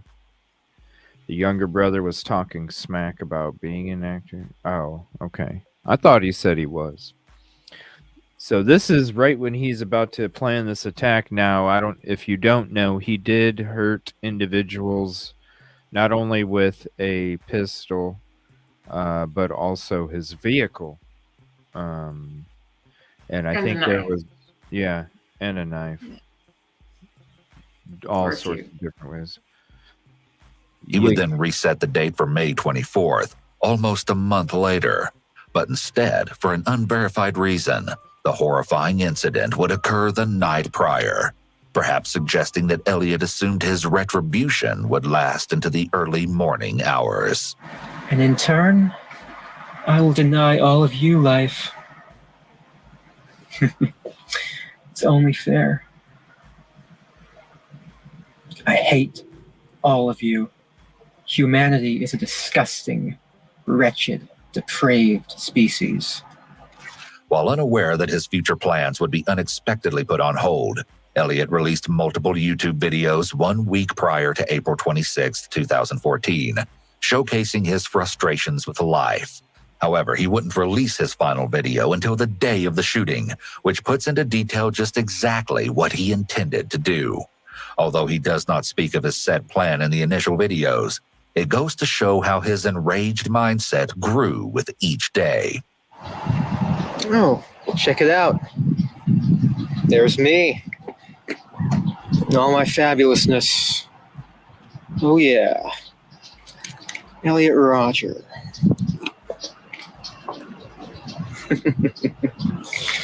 I am so awesome. When Elliot made these videos, he likely didn't imagine where they might end up. In the last place someone with a fragile ego would want them: Reddit. A participant located some of Elliot's videos, which many of the users described as disturbing and unpleasant to watch. One of them being a student at UCSB, who would then go on to confirm the deadly event to their fellow online peers. Many of the comments regarded Elliot's awkward mannerisms, some even predicting that he would go on to commit a terrible act. But others would shockingly side with Elliot, expressing their synonymous feelings of loneliness. Some of the accounts wished that they had warned police when they initially viewed the troubling content, but it was later revealed that the authorities had a chance to prevent the attack well before the memorable day. This world, it's so twisted. It's so cruel. And you girls make it cruel. You girls have starved me of and enjoyment and pleasure for my entire youth. You've taken 8 years away from my life. 8 years I'll never get back. Elliot's mother came across the uncomfortable videos soon after they were posted, while researching her son's name, fearing that he may have been transported to a nearby hospital. The worried mother hadn't heard from Elliot in 3 to 4 days, and was feeling very uneasy regarding his whereabouts. After finding the alarming content, she immediately contacted mental health officials, who alerted the local authorities. Officers then began to look for Elliot and found him in his apartment before proceeding to ask about the videos. When conducting the check, police surmised Elliot to be an extremely polite young man that did not seem to be acting in a concerning manner. The 22-year-old convinced the authorities that he was completely fine, stating that he would not hurt himself or anyone else. Compared to the bold presence Elliot portrays on camera, in reality, he was very withdrawn and quiet. While the officers may have thought Elliot to be a normal resident of the college town, they never would have guessed that they were talking to a cold-blooded killer who could have been stopped. Yes, I'm a shy, quiet guy, but I have good qualities to myself. I'm a gentleman. I'm sophisticated. I'm polite. I have good values. And I can be fun, too, if they just give me a chance to open up. But girls never give me a chance because they're evil and cruel like that. Although Elliot talked about his plan for the day of retribution in his most infamous video, he left out the horrific agenda that was supposed to take place one day before the actual attack. This included his idea of kidnapping, tormenting, and killing his victims within his apartment. Whoa. He admitted that in order to do so, he must eliminate his 2 housemates so he can utilize the space for his diabolical activity. Next, he schemed to lure people in one by one, to which he alluded that monstrous acts would be performed. Unsurprisingly, Elliot stated that he would torture those he deemed attractive first. He detailed how he would pour boiling water on their bare skin, along with flaying, stripping, and cutting their flesh before removing their heads. Dang. Finally, Elliot wanted to disperse the severed body parts amongst the city streets, while simultaneously executing his bloody rampage. What the hell? You will finally see that I am, in truth, the superior one. The true alpha male.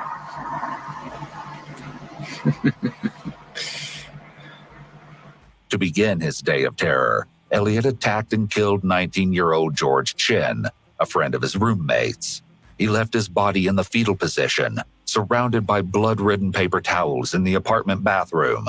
The autopsy report would identify that George had been stabbed approximately 94 times. Wow. Elliot then took out his rage on his 2 roommates, 20-year-olds Waihan Wong and Chen Hong.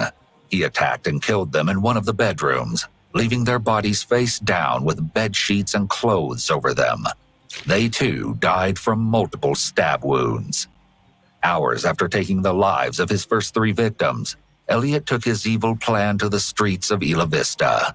It's unknown what exactly he was doing in the time between killing his roommates and when he was spotted next. He was apparently seen at approximately 4:40 in the afternoon on May 23, 2014, while boarding a local bus in Santa Barbara. Bizarrely, 2 young girls were also walking in front of him, visibly shaken up. They sat very close together, once in their seat, while Elliot sat directly behind them. He supposedly whispered, "Don't look back," while his hand rested in his backpack, suggesting a gun was in his possession. He was apparently sharply glaring at the pair and looked very angry. The girls seemed like they were being held hostage by Elliot and possibly intimidated into getting on the bus with him. Unfortunately, it's unclear as to what may have happened to the individuals before and after this. Oh, wow. Around 9:15 p.m., Elliot made his way to the Alpha Phi house in Isla Vista, California, where he planned to kill every girl that resided in the well-known sorority. He knocked on the large wooden door for 3 minutes straight, but the tenants refused to answer. Luckily for the girls, a code was required to enter, something apparently Elliot didn't know, although it was later discovered that he'd been stalking the sorority for quite some time. His inflated sense of self-esteem may have led him to think that someone would open the door for him without question. In his mind, he was an extremely attractive and well-dressed young man. Why wouldn't the girls open the door? Fortunately, the sorority sisters were able to dodge the determined Elliot, but others weren't so lucky. Okay, one, I'm getting advised that we got multiple gunshot wounds on the corner of Del Norte and Segovia. Del Norte and Segovia. Unfortunately, dramatic poetry and heritage. 30 down on the corner of Segovia and Del Norte, and 3 injuries here.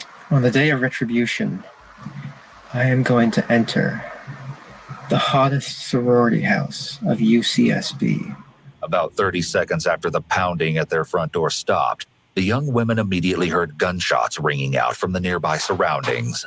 When they peered out of their windows, they were horrified to see 3 young women laying along the sidewalk and grass. When police responded to the scene, they found 19-year-old Veronica Wise and 22-year-old Katie Cooper deceased, resulting from multiple gunshot wounds. 911, what is that? A severe emergency? We have a shooting on Embarcadero Del Norte. Embarcadero, okay, we're on Embarcadero Del Norte. Goleta, Isla Vista. No, I know. Where on, like, what block or what's the nearest cross street from there? Hi, it is Segovia. Okay. Segovia and Bugdale Del Norte. Did you actually see the person shooting the gun, or did you see what it made contact with, or did you just hear it? I saw the car. You saw a car? Did it make contact with anybody? Yeah. Who? We have 3 girls, 3 women. They got shot? Yes. Both girls were part of the Tri Delta sorority at UCSB and were simply walking to their intended destinations before being viciously shot and killed by Elliot. The third gunshot victim could be heard yelling, "I'm going to die," repeatedly while speaking to her mother on the phone. But it was later reported that she survived the horrific ordeal. Oh, wow. Next, at approximately 9:27 p.m., officers responded to numerous gunshots being heard from the area of Embarcadero del Norte and Pardal Road. After arriving, police spotted a couple of local college kids standing on the corner and asked about the tumultuous sounds. The students claimed that it was merely fireworks, but the officers would soon come to understand that it was far from anything celebratory. Humanity is a disgusting, wretched, depraved species. If I had it in my power, I would stop at nothing to reduce every single one of you to mountains of skulls and rivers of blood. After speaking with the college kids, police noticed a black BMW parked near the Isla Vista Deli, a local diner. Seconds later, they identified a young male frantically running to the vehicle before fleeing eastbound on Pardal. Little did the officers know the man would turn out to be Elliot Rodger, the prime murder suspect in this harrowing case. 911, what's the address of emergency? I'm at Isla. Your guy thinks somebody else is on the line. Okay. I don't know what just happened. Okay. Were you injured? Were you injured? Okay, where are you? Somebody else's. We're at Ivy Deli in Isla Vista.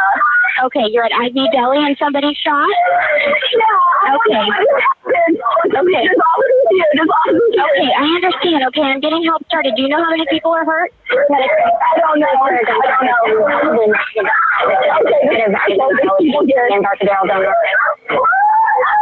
Hello? Yes? 34.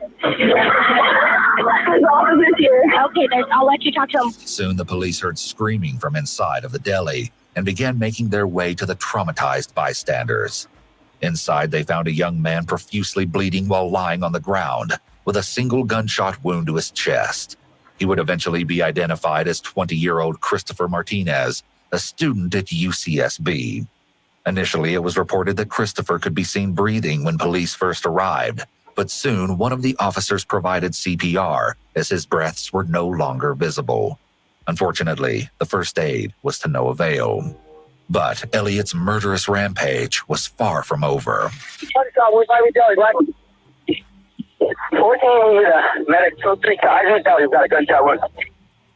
Elliot continued driving around the town of Isla Vista while simultaneously shooting the civilians and hitting them with his car, where he injured multiple people. During this time, numerous police officers responded. Some were forced to engage in shootouts with the killer. I was shot at from a two-door BMW, westbound from Alabama. CPR in progress. Okay, we got another gunshot. Victim at shots fired, shots fired. The first shootout took place on Del Playa Road, where Elliot fired his weapon at one of the authorities from his BMW. Taking shelter between two parked cars, the officer was forced to shoot back in defense, but was unable to stop him. Next, Elliot traveled along Sabato Tarde Road while shooting his handgun out of his window at passing citizens. Fearing for their lives and those around, multiple officers amongst the area opened fire on the car, with only one round confirmed to have entered the vehicle. The bullet wounded Elliot on his upper left thigh, but unfortunately could not bring the ambush to a stop. All those popular kids who live such lives of hedonistic pleasure while I've had to rot in loneliness for all these years. They've all looked down upon me every time I tried to go out and join them. They've all treated me like a mouse. Well, now I will be a god compared to you. You will all be animals. You are animals. The horrific incident would eventually come to an end at approximately 9:35 p.m., when Elliot subsequently crashed his vehicle into the back of a parked black Jeep on Del Playa Road. Officers rushed the scene, where they found an additional victim that had been thrown off of his bike after being hit with Elliot's car. Man. The authorities placed him in handcuffs, unsure if the person had been involved with the shooting. Quickly, they established that the individual was an innocent victim and immediately provided medical treatment for his wounds. Oh. I am so godlike. The shooting lasted a harrowing 8 minutes, but in that time, the community of Isla Vista would be drastically altered in the most sickening way. Police immediately began to investigate how someone could commit such an atrocity, and eventually found a shocking piece of information. My name's Sean Covey. I'm apartment manager at IV Secretary Apartment. And I know something's going on in IV. I just got an email from one of the residents, and it's like really disturbing. And it's like, okay, there's been a shooting in IV. No, I understand that, but I got an email from a resident, and it's like 141 pages long, and it says like the life of Elliot Rodger. Okay. At the end, it talks about killing people. Okay, yeah, so, we actually have somebody else. What's your name? Following the shooting, police once again made their way to Elliot's apartment, where they uncovered the bodies of his roommates, Weehan Wong and Chen Hong, and their friend, George Chin. The horror continued to unfold as law enforcement searched Elliot's room, where they found disturbing pieces of evidence, indicating that he had been planning the attack for an extensive amount of time. This included a small sledgehammer, one 18-inch blade machete, a zombie killer fixed blade knife, a folding knife, lottery tickets, a book entitled The Art of Seduction, various handgun cases, a printout of his 137-page email, personal journals, a hand-drawn picture of a person being stabbed by multiple knives, along with several additional items. The journal looked like it had been torn apart, but the latest entry on May 23, 2014 read, "I had to tear some pages out because I feared my intentions would be discovered. I taped them back together as fast as I could. This is it. In 1 hour, I will have my revenge on this cruel world. I hate you all. Die." Additionally, one of Elliot's button-up shirts and a pair of denim jeans were entangled in his bed sheets. A majority of the clothing was suffused in blood, most likely the outfit that Elliot wore while killing his roommates and their friend. Officers then noticed lengthy slashes and cuts that had been made to the bed, which suggests that Elliot may have been practicing how to use the deadly weapon before turning it on his first 3 victims. But most eerily of all, authorities discovered Elliot's computer resting atop his sheets, open with the words, "Your video has been uploaded," written across the screen. The ominous video would come to be Elliot's final and most notorious YouTube log, detailing the chilling and unimaginable plan to enact his revenge on the people of Isla Vista, entitled Elliot Rodger's Retribution. Unfortunately, these items were found much too late, after Elliot had already carried out the truly evil act. To this day, many consider Elliot to be a glorious incel hero, but to most, he is known as a cold-blooded killer. Some claim that Elliot has provided them with inspiration, including the mass murderer Alec Manassian, who killed 11 people in 2018. Unfortunately, Elliot is still highly regarded as a hero to his cult following. Before authorities were able to ensure that Elliot faced the necessary consequences, he had completed his structured plan. Within Elliot's car, police found a Sig Sauer pistol, several loaded magazines, and a mix of unidentified prescription drugs. They also discovered Elliot's iPhone 4, containing 200 selfies, along with his infamous vlogs. The autopsy would later confirm that Elliot ended his life, but most would argue that the so-called incel hero took the easy way out, while so many had to endure the worst kind of suffering and pain. Within the short period of time, he would go on to injure 14 people and viciously murder 6 innocent victims. Do you know how much misery you've caused me? I'm such a nice guy. Why won't you give me a chance? Damn. That's crazy. It's crazy. I'm going to have to look into why people... I don't understand why people because he's the first one that's, I mean, it's 2014, early 2010s. I know there wasn't a lot of YouTube, you know, it was a lot of,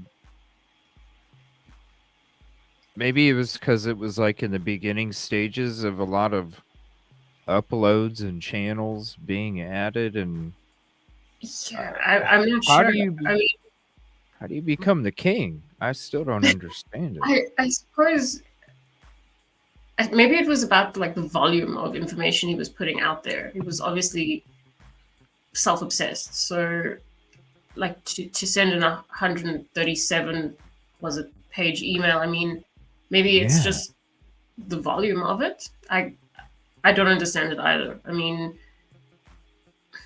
you know, to us he's nothing special.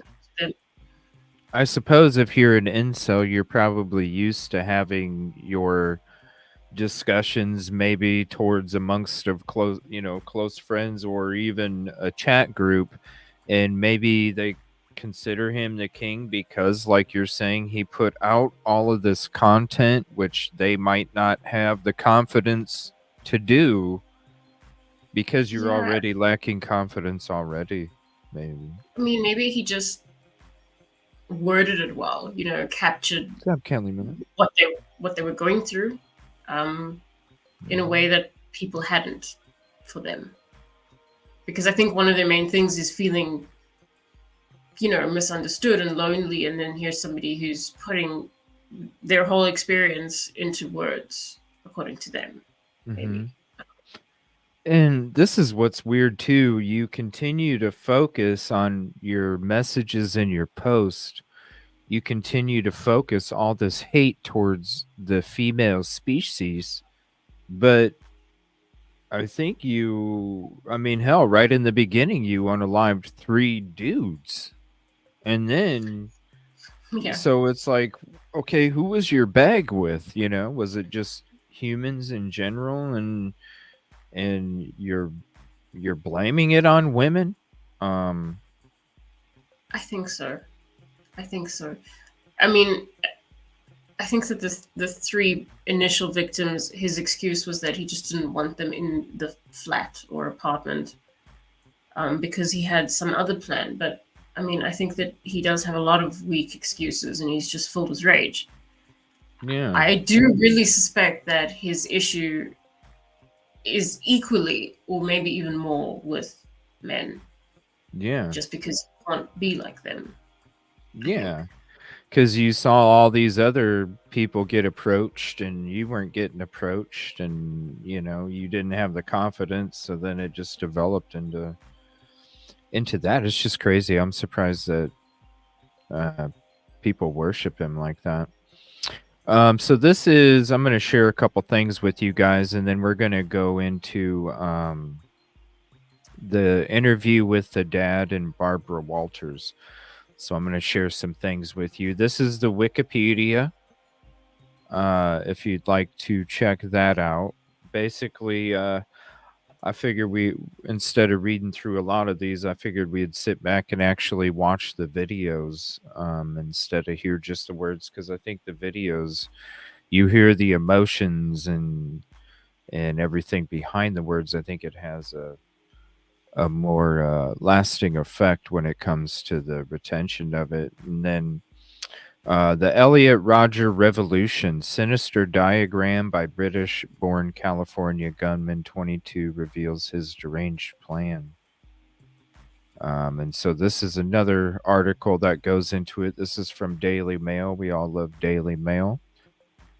And there's this one I'm going to share. Give me a second here.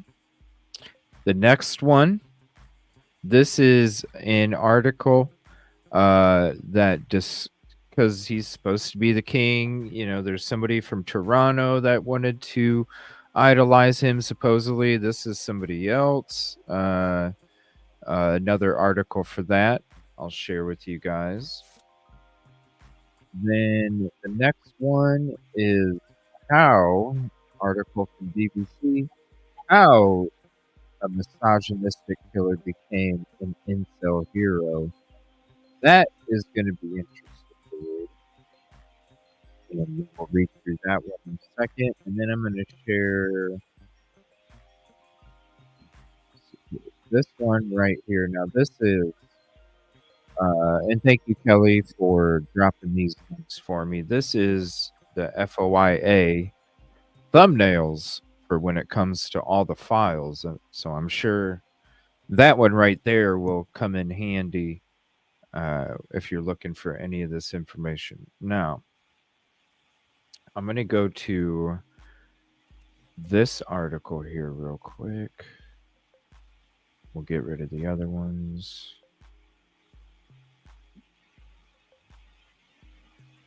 All right, this one says, Elliot Rodger, how misogynistic killer became incel hero. Minutes before Alex Manessian allegedly launched Monday's deadly attack in Toronto, he posted to Facebook, the incel rebellion has already begun. We will overthrow all the Chads and Stacys. All hail the supreme gentleman, Elliot Rodger.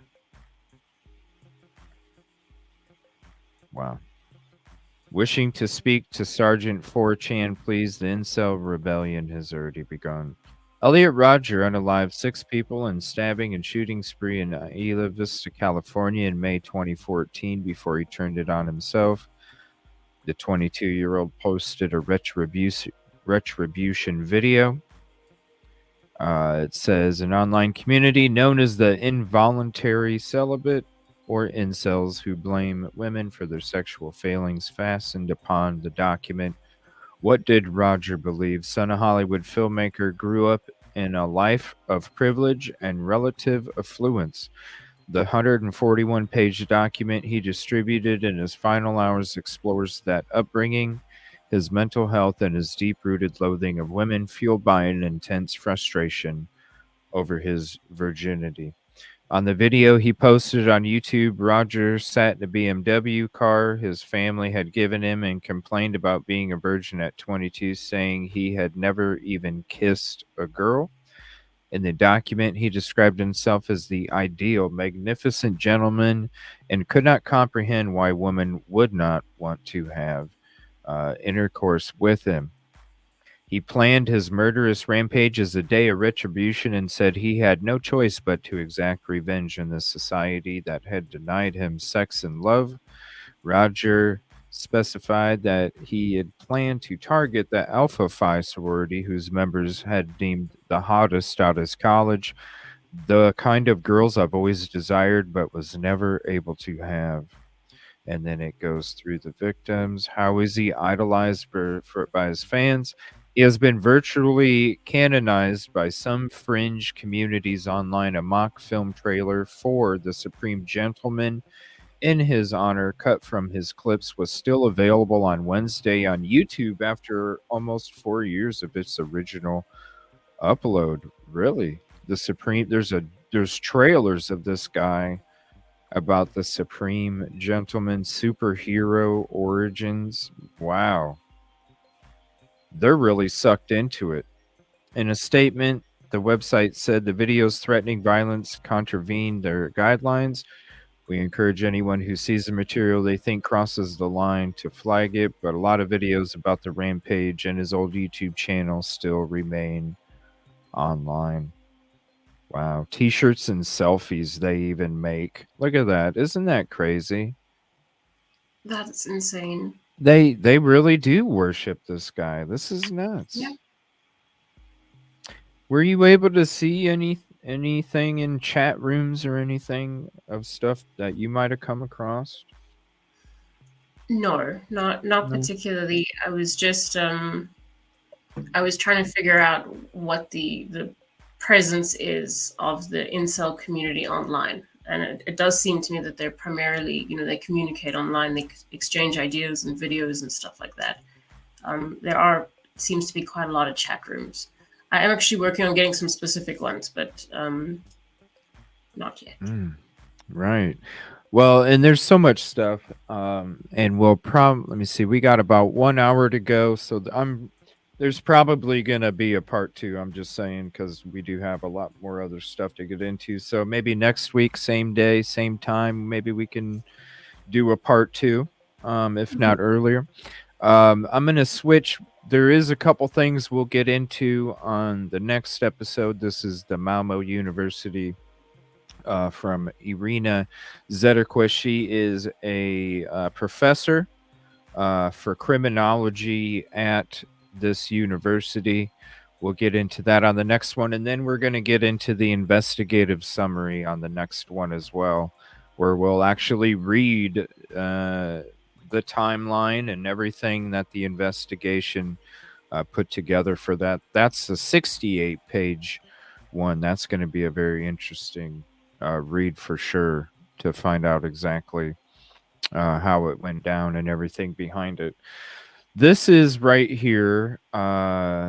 And if there's anything you want to cover, let me know, Rosie, before we get into this. This is the video from the dad with Barbara Walters. And so I think this is going to be interesting to hear what he has to say regarding all of this, because I don't know. It seems like there just had to be so many signs, and maybe it was just one of those things that they just kind of they couldn't do much with, maybe Just didn't take it seriously, I guess. Yeah. But I mean, that is kind of where the case with Jennifer Crumbley is interesting as well. I feel like that kind of links to this. Maybe there is a movement towards a change. It's just, I guess, I'm not sure if they knew or understood what to do, or, I mean, I don't know. Maybe they didn't care. Maybe they did, but. Well, and I'm sure there's plenty of people in a position too where they're trying to, we've had other guests on the show where they're trying to reach out for these organizations to help them. Because they even know something, but because the agencies aren't doing what they should or could. That's another, dynamic too. This is an interesting picture here. It says, before sexual revolution was equal, after sexual revolution, all girls jumped to 3 guys out of 10. And then after the Elliott-Rodger revolution, all female species don't exist, I guess, because it's a cross in the grass. Then I don't know. I don't understand. I'm to be honest, I do not understand that. Wouldn't you if you're mad because all of them are going to 3 out of 10, then wouldn't you then instead take out the 3 out of 10 and not the other way? I mean, that would be logical. Oh, wow. Anyway. And here's the map. So here's the link to this. This actually has 45 plus pictures that you can go through and save. Wow. Let me look at, let me see. It shows everything. So you can go ahead and collect all the pictures. That's the whole map of where everything was going on. That's crazy. Even mapped it all out based off a city map. Yeah, so definitely save that. All right, this is the interview with Barbara Walters and Elliott-Rodger's dad. This is going to be interesting. Here's the link to this if you want to save it. My son was a mass murderer. People may say, you're responsible. You're the father. Why didn't you do more? Tonight on 2020, the secret life of Elliott-Rodger, the 22-year-old who went on a killing spree in Santa Barbara last month. The work of a madman. 13 wounded, 7 dead, including himself. Barbara Walters' exclusive one-on-one interview with his father, reliving that night. I'll tell you the story, Barbara. Chilling details you've never heard until now about a loner obsessed with finding a girlfriend. I mean, look at me. I'm gorgeous. You girls don't see it. Then obsessed with turning on the world when he couldn't. Did you take him to Las Vegas hoping that he would lose his virginity? All new revelations from his Day of Retribution video. I will have my revenge against all of you. And the manifesto he called My Twisted World. You were the only one he didn't talk about wanting to kill. And you'll hear from a survivor who looked him in the eye and lived to tell. I've never actually looked in the face of the devil. As well as the families of the victims. What do they want to say to him? Tonight, The Secret Life of Elliot Rodger. How do you mourn a child whom others vilify? Here now, David Muir and Elizabeth Vargas. Tonight, a 2020 exclusive about something that was happening exactly 5 weeks ago at this very hour. An 8-minute drive-by massacre that was actually years in the making. And Elizabeth, right here tonight, as you know, the father of that young killer speaking out only to Barbara Walters. As you know, Barbara retired from hosting The View, but said she'd return on special assignment for us. And tonight, she's back. Well, I thank you, David and Elizabeth, because tonight this is special. It's a milestone. The very first time that a parent of a mass murderer has ever spoken on television. Peter Rodger tells us he is doing this to show other parents the warning signs that he missed and what changes we desperately need in the mental health care system so that no one has to go through the night that changed his life and so many others forever.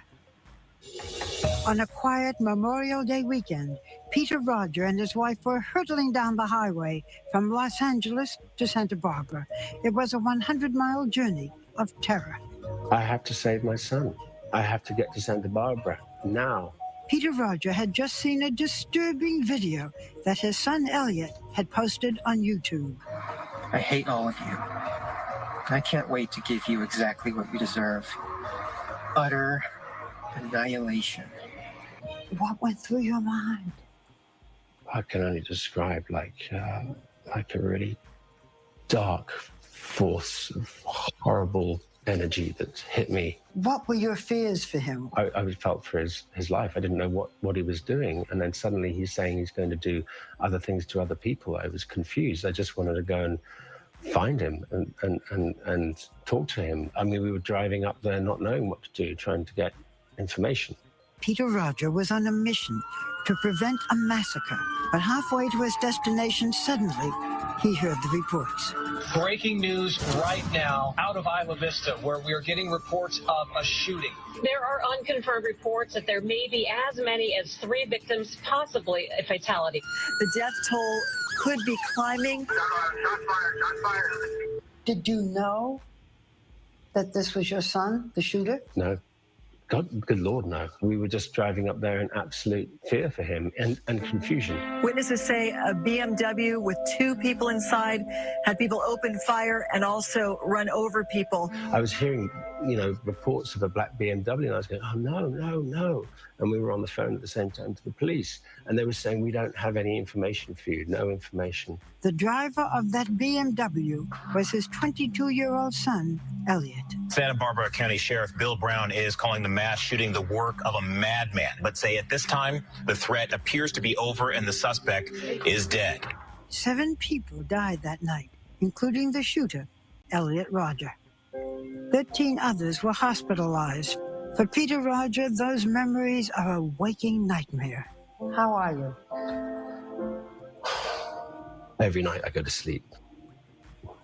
I wake up and I think of those young men and young women that have died and that were injured and were terrorized. And my son did that. When you wake up in the morning, what do you think? It's like a reverse nightmare situation. When you go to sleep normally, you have a nightmare and you wake up and, oh, everything's okay. Yeah. Now I go to sleep. I might have a nice dream. And then I wake up and then slowly the truth of what happened dawns on me. And, that is that my son was a mass murderer. And then I think about the victims and I think about what he did. And I'm trying to process it. But who was the young man behind the rampage, and why did he do it? Hi, Elliot Rodger here. Were there clues in the disturbing jigsaw of videos he left behind? And what were his 137-page so-called Manifesto reveal about the private agony of a psychotic mind? Its title, My Twisted World. This is the story of how I, Elliot Rodger, came to be. It is a story of a war against cruel injustice. This tragedy did not have to happen, but humanity forced my hand. Elliot Rodger was born in London and was brought to America at the age of 5.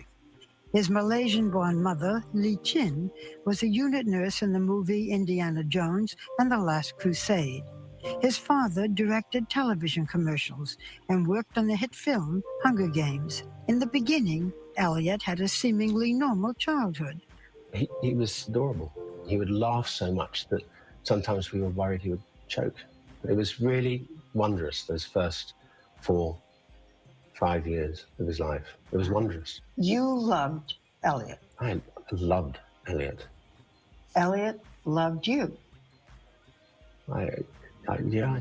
But at the age of 7, Elliot's parents got divorced. 1 year later, his father had remarried, this time to Moroccan-born Samaya Akabon, an actress who appeared in the Hollywood blockbuster Green Zone.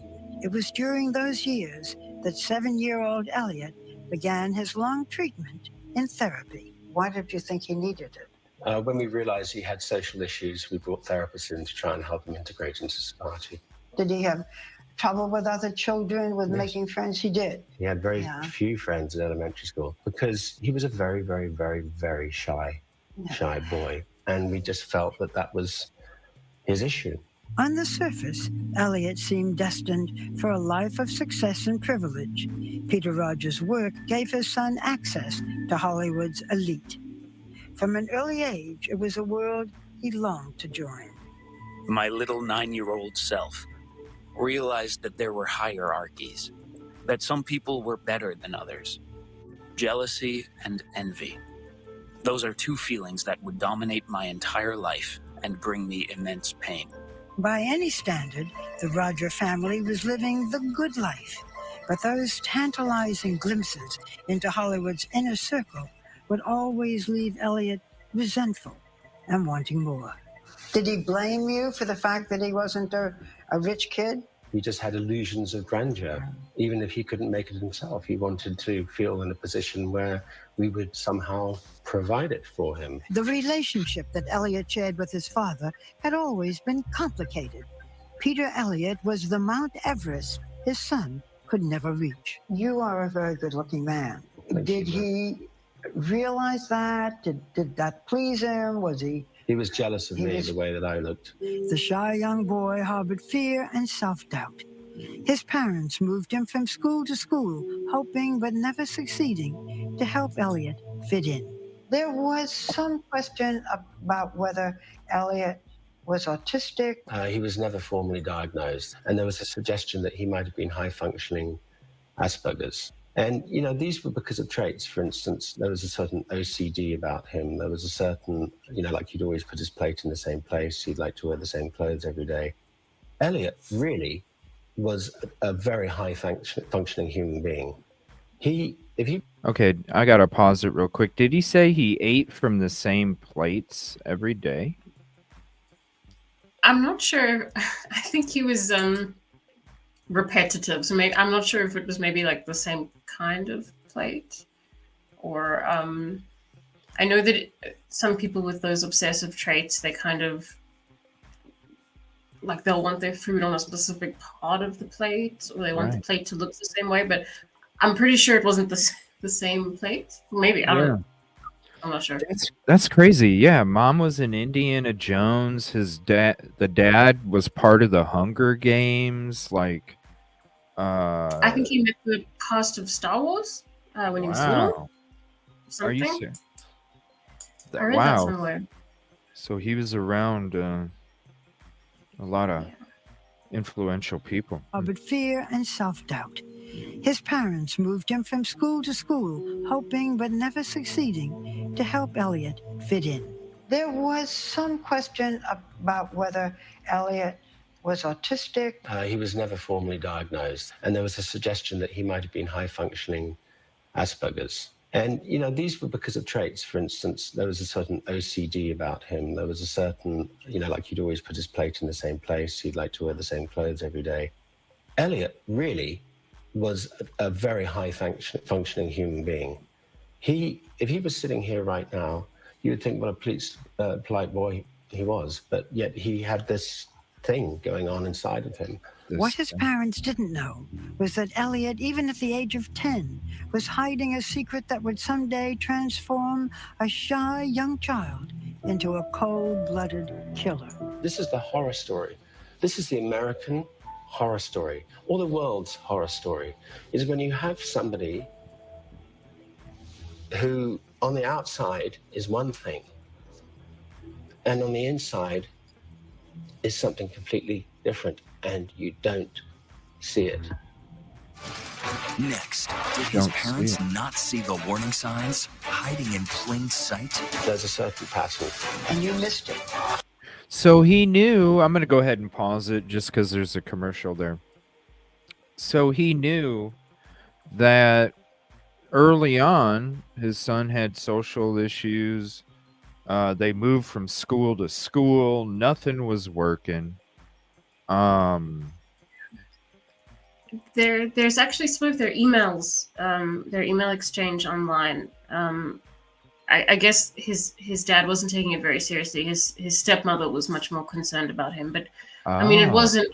I don't imagine it could have been, you know, out of nowhere, so to speak. I mean, I can't know how his parents feel, but.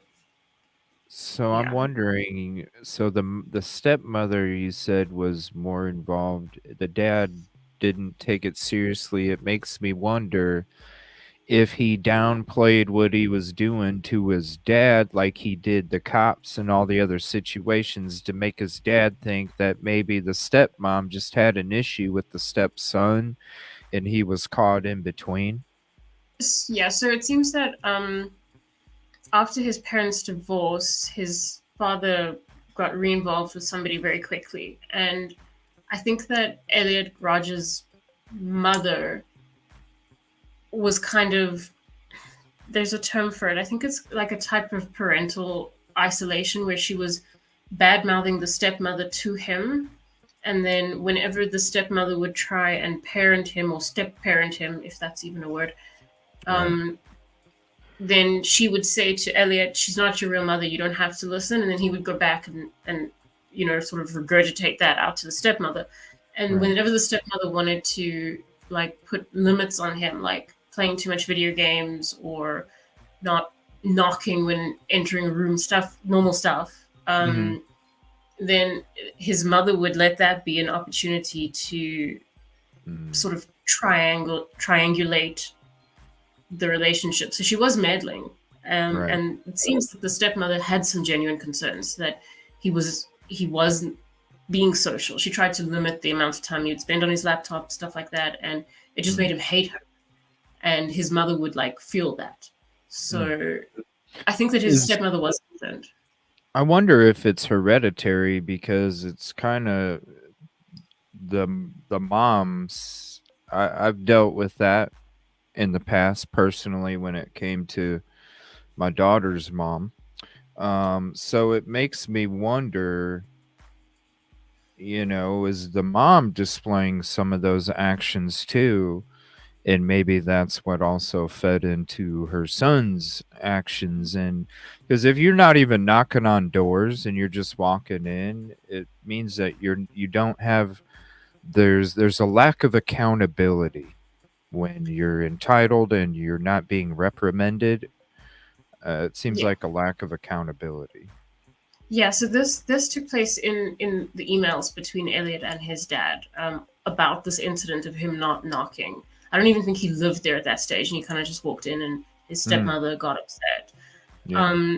So I don't look, the hereditary thing is like the whole nature nurture debate. I think maybe if you have these predisposed traits for some kind of an issue, it's still up to a parent to kind of raise you right and see whether those traits are going to wake up or not, so to speak. And I gather his mother wasn't helping.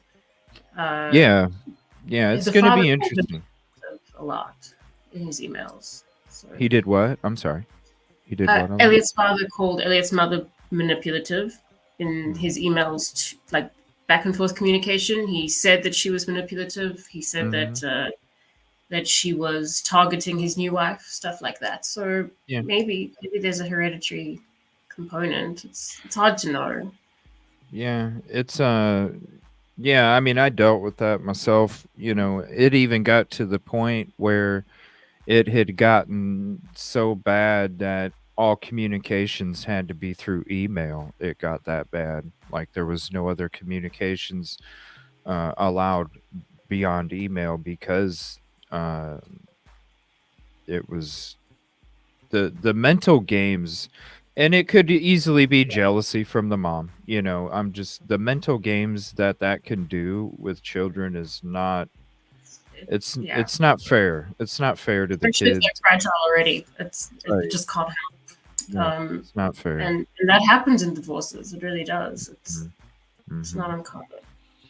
Yeah, we'll see. This part's going to be where I'm surprised the mom's not talking. If there is an interview with the mom, send it to me, please. I didn't see one. So we're going to hear the dad talk about if he knew or not. And I think we'll all be able to, you know, because it's a two-way. Like you have, it could be this too. Like there's a lot of parents out there. Typically is one of them where they were literally doing everything that they could, way beyond everything that they could, and nobody was taking them seriously. And maybe because maybe it was that kind of similar situation where nobody was taking the mom or anybody else was taking it seriously as well. And so maybe that's why maybe if a parent isn't involved and they're relying on professionals to tell them, you know, I can imagine it's a pretty busy lifestyle if you're in the film industry. And maybe he's relying on professionals to tell him. And so therefore, I don't know. It's going to be interesting to hear what the dad has to say regarding it. When it comes to this, I'm surprised though the mom hasn't said nothing. When 2020 returns, 2020 continues. Once again, Barbara Walters.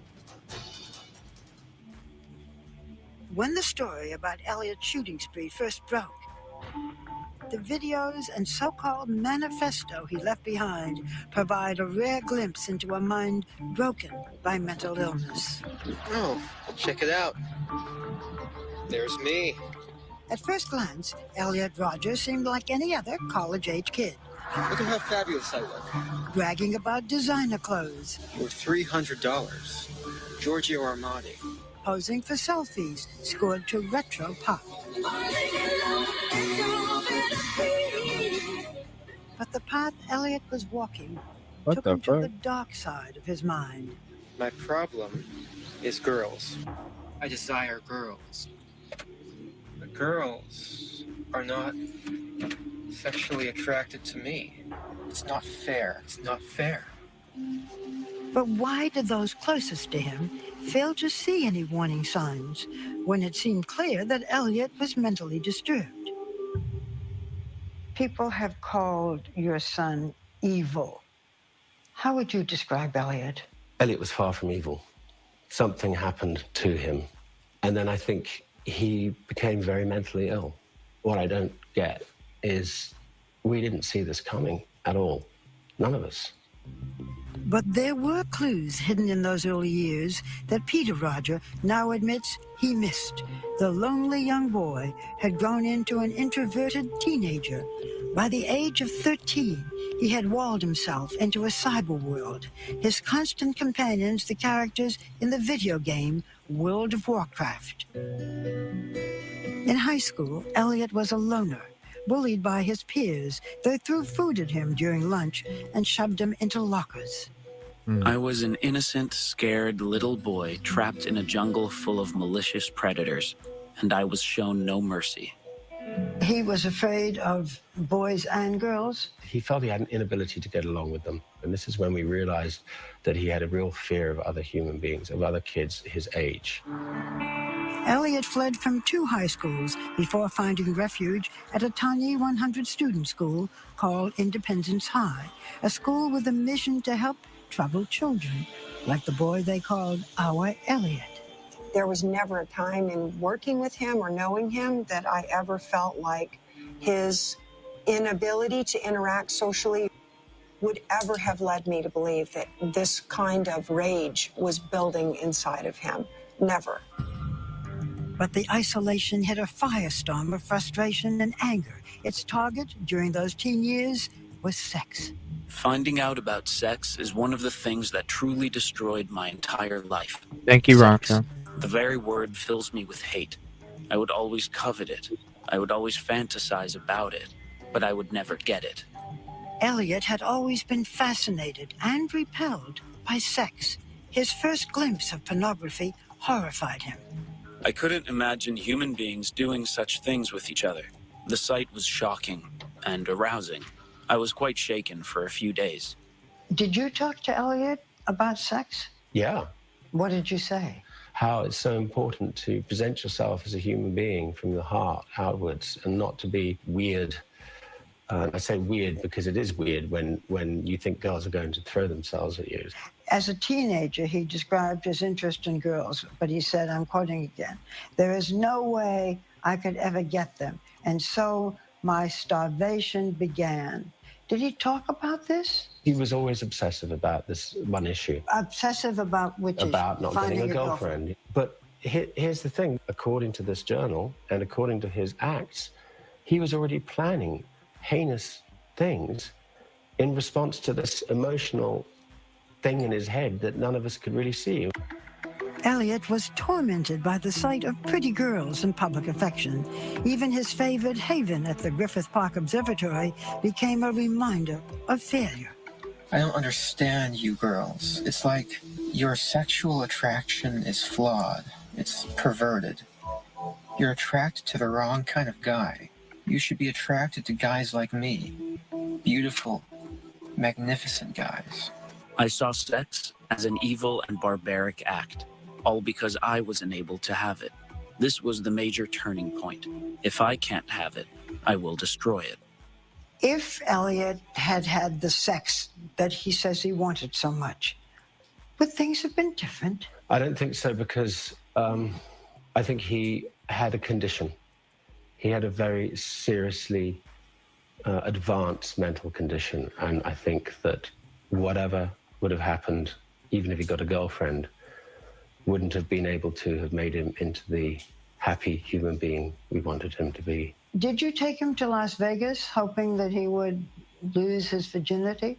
No, I suggested to him that perhaps, if his blocking point was having sex, then perhaps, in Las Vegas, there might be an opportunity where it's legal for him to... You told him to go get a prostitute? I think that's what he's saying, yes.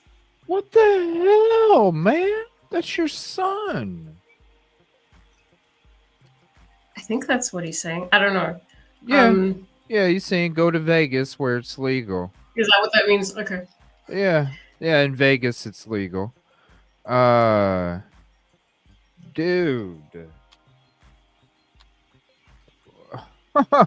You're telling your kid, I mean, that's something you'd say to your friend or something, you don't say that to your child. Yeah. I don't know if it's him like being in denial, or he didn't know what to do, or he didn't care, or he thought that would help. I'm not sure. I'm not sure what I think of this father. What do you think, Laura? Man, I don't know. You don't. Yeah. You don't tell your kid that. I mean, as much as to me, like that. I don't know. That's like a joke you say to your friends. You don't even mean it that way, I mean, to say that to your own child as a way to try and help, I was going to ask this before I paused it. I was going to ask, to say that he didn't reach out to his dad ever one time about the frustrations with not being able to connect with the other gender would be bullshit, in my opinion, because I would feel he would have been reaching out to his dad quite often. Well, about his dad just said that he was obsessed with that problem. So, as far as I know, he spoke to more than just his dad about it. I think one of the main reasons he lost the few friends he had was because he couldn't stop talking about being a virgin. Like, into his early 20s, they just had enough of listening to him. Yeah. So, and I think his dad was included in that. So, if his dad made that comment, then, you know, he had to have spoken to his dad about it. No, dad's not going to just be like, you know, one morning, like, go to Vegas. So. Yeah, I mean, yeah, son, let's go promote, you know, let's go promote human trafficking, because probably 9 times out of 10, the female that you're going to be associated with was probably forced into that profession. Let's promote that, Dad. I mean, that right there, I don't know. I got to question your parental abilities when it comes to just, I don't know. Even if you're like pushed, you know? I think that from what we've seen today, we're kind of getting the impression that his dad was emotionally absent or neglectful with him. That's what it seems like. Because if you're in, I don't know. I just, it doesn't make, I mean, I get it, but man, even if, I mean, I'm sorry. Like there's parent conversations, and the last thing that I ever thought of was to go tell my daughter, like, yeah, you know, just go do this, you know, in front of a, but you know what I mean? Like, you just, no, you know, like, I don't know, you would have like real conversations about it. Not, I couldn't imagine. I just couldn't imagine.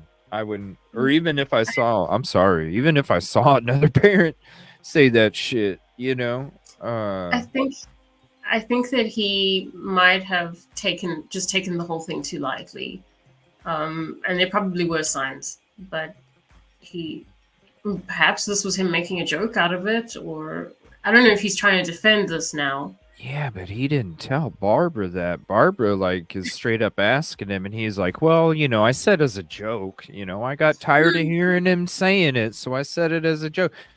No, he was like, look at his face. He's like straight up dead serious. Like, and from what we know about Elliot, he wouldn't have taken that joke well. He would have flipped out. So I don't think it was a joke. I think that was because, yeah, I mean, did he go to Vegas? We'll see. I don't know. It's just, it doesn't make This sense. was the major turning point. If I can't have it, I will destroy it. If Elliot had had the sex that he says he wanted so much, would things have been different? I don't think so, because I think he had a condition. He had a very seriously advanced mental condition, and I think that whatever would have happened, even if he got a girlfriend, wouldn't have been able to have made him into the happy human being we wanted him to be. Did you take him to Las Vegas hoping that he would lose his virginity? No, I suggested to him that perhaps, you know, if his blocking point was having sex, then perhaps, you know, in Las Vegas there might be an opportunity where it's legal for him to have sex. But he didn't want to go? He didn't want to go because he wanted to be loved for his heart. Retrospectively, I think it wouldn't have helped at all. It wouldn't have? No, because retrospectively, I realized how sick he was.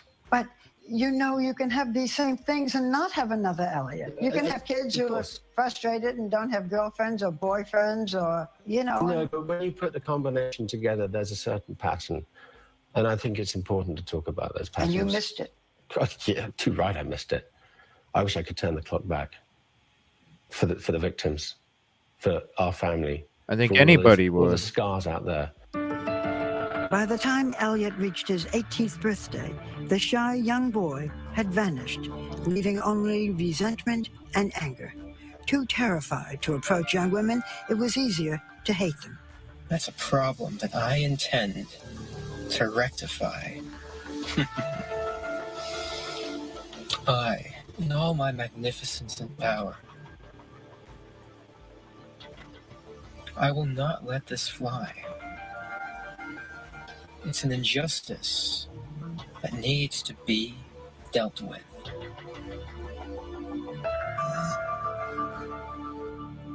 Wow. Next, planting the seeds of a master plot for his day of retribution. I mean, look at me. I'm gorgeous. If you girls don't see it. And maybe the biggest miss of all that led to the massacre when 2020 returns. We return to the secret life of Elliot Rodger. Once more, Barbara Walters. For Elliot Rodger, Santa Barbara was the picture-perfect version of his ideal life. There were hot blonde girls walking around everywhere. If I can't get laid there, then there is no hope for me at all. At 19, Elliot was stuck in a cycle of isolation and depression. His parents thought college life would give him a fresh start. You thought that he would have the coping skills to live alone. I thought that by putting him out there and giving him independence and integrating him into a normal society would very quickly help develop the skills that I thought was lacking in him. Did you inform anyone, either at the college or the parents of his roommates, that he had mental problems? I didn't see any reason to, because as far as I was concerned, he wasn't a threat to himself or anybody else. But left to his own devices, Elliot Rodger's behavior would soon escalate from strange to savage. Simon Astaire is a longtime friend of Peter's. I got a sense of a boy who was unable to communicate. So there were signs, you thought, of maladjustment? He was unable to engage, and it was difficult to engage. And I saw lots of people trying to engage with him. I don't understand why you're so repulsed by me. Soon the old resentments would return. Enraged by the sight of young lovers, he acted out for the first time, throwing coffee on one kissing couple at Starbucks. I had never struck back at my enemies before, and I felt a small sense of spiteful gratification for doing so. Feeding on that fulfillment, his thoughts began to take a more diabolical and dangerous turn. The day of retribution had been born. It was only when I first moved to Santa Barbara that I started considering the possibility of having to carry out a violent act of revenge as the final solution to dealing with all the injustices I've had to face at the hands of women and society. His anger, now targeted at women, drew him to misogynistic websites, online forums where he once wrote, "Start envisioning a world where women fear you." He sent you links to these websites. I was disgusted and I called him up and I said, "Elliot, why are you going on these websites? Yeah. This is Whoa. negative. This is evil. He sent him you shouldn't links. Go on that." But that didn't work. It didn't work. What the? He sent you links and you went and checked out these websites and you saw the stuff they were typing and then it didn't go ding, ding, ding, ding, ding because everything he's saying is retrospective. He's like, yeah, retrospectively, I wish I could. But damn, man, when this was happening. Yeah, it seems like he thought he could talk a lot away, especially if you read their emails. Like, he was way out of his depth with trying to handle this child of his. Really? I mean, I get the impression that he's sorry, but for the most part, he just tried to explain to Elliot what was wrong and what was right, and Elliot obviously wasn't interested. So, yeah. I mean, yeah. And if as a parent, this doesn't even this is management. If as a manager you don't know how to adapt or what you need to do, like if something's not getting through, it's up to you to figure out a different way to get it through. Just Yeah, I like a agree. parent. If you're talking to your well, son, you shouldn't, and nothing changes, change how you fucking approach it, Mr. Dad. Like, Yeah, this is exactly. crazy. You read And the I think freaking incel chat groups? this is important when we're looking again at Jennifer Crumbley. I mean, that was kind of part of what linked to this. I think it's an interesting, phenomenon. It's like a new movement towards trying to understand what was missed with these kinds of situations. This is blatant. I mean, you opened the links. This is, I mean, gosh, I can imagine what the chat groups were saying, and to say that you didn't think that he was even a danger to himself if you're reading the chats in those chat groups. I mean, come on. You're talking about getting rid of the other gender, and I think that for the most part, a lot of what you see in these online groups is a lot of frustration and venting. So the actual chances of something happening are, like, statistically relatively low. But is that a risk you actually want to take once you've read this? I'm not sure. But if you think about the amount of people that are in that chat room, it's probably a low chance of something happening. But things do happen, and you kind of have to wonder, is it going to be my child that's going to be the one to do the happening? So I think that he dropped the ball there badly. Even just ethically, like, why is my child thinking this? Never mind what is he going to do, but like, why does he think this way?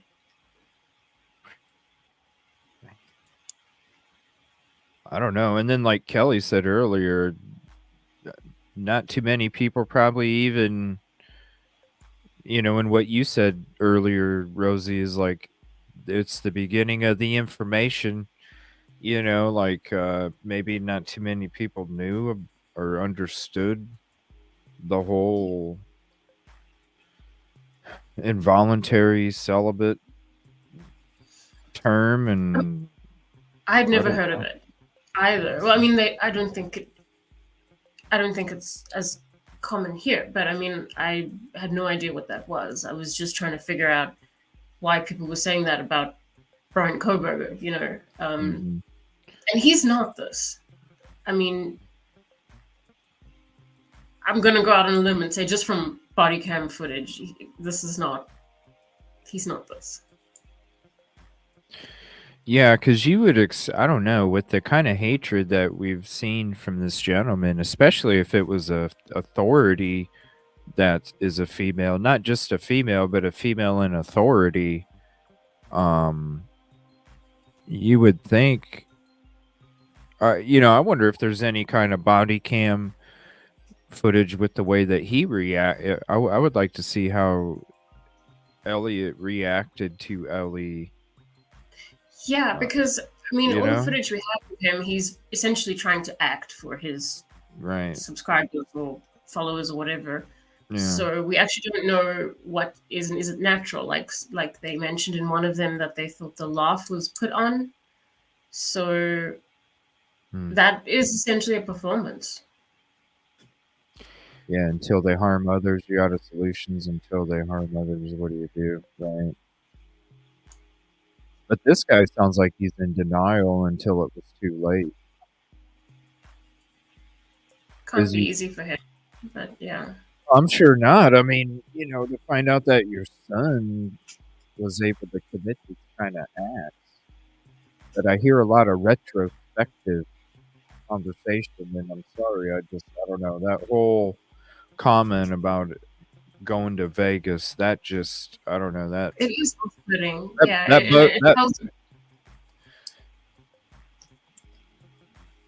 It bugs me as a father. It really does, because I don't know how you could, I don't know. As a father, I don't know how I could ever say that, ever.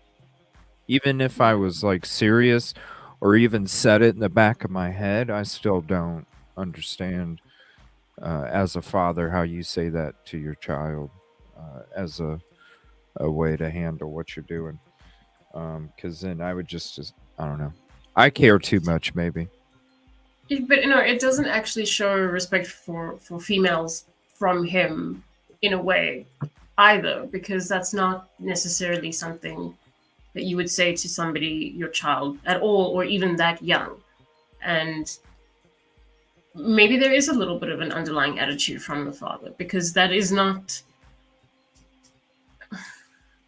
It's disrespectful to yourself. It's not respectful to women either. I'm just gonna say it's not a respectful thing to say at all. No, and then I don't know, a lot of retrospective. It just I don't know. I need to finish the interview. I mean, I see that he reached out to all these other people, but what I don't know. I just feel like, yeah, when you find out that your son did this, now you care.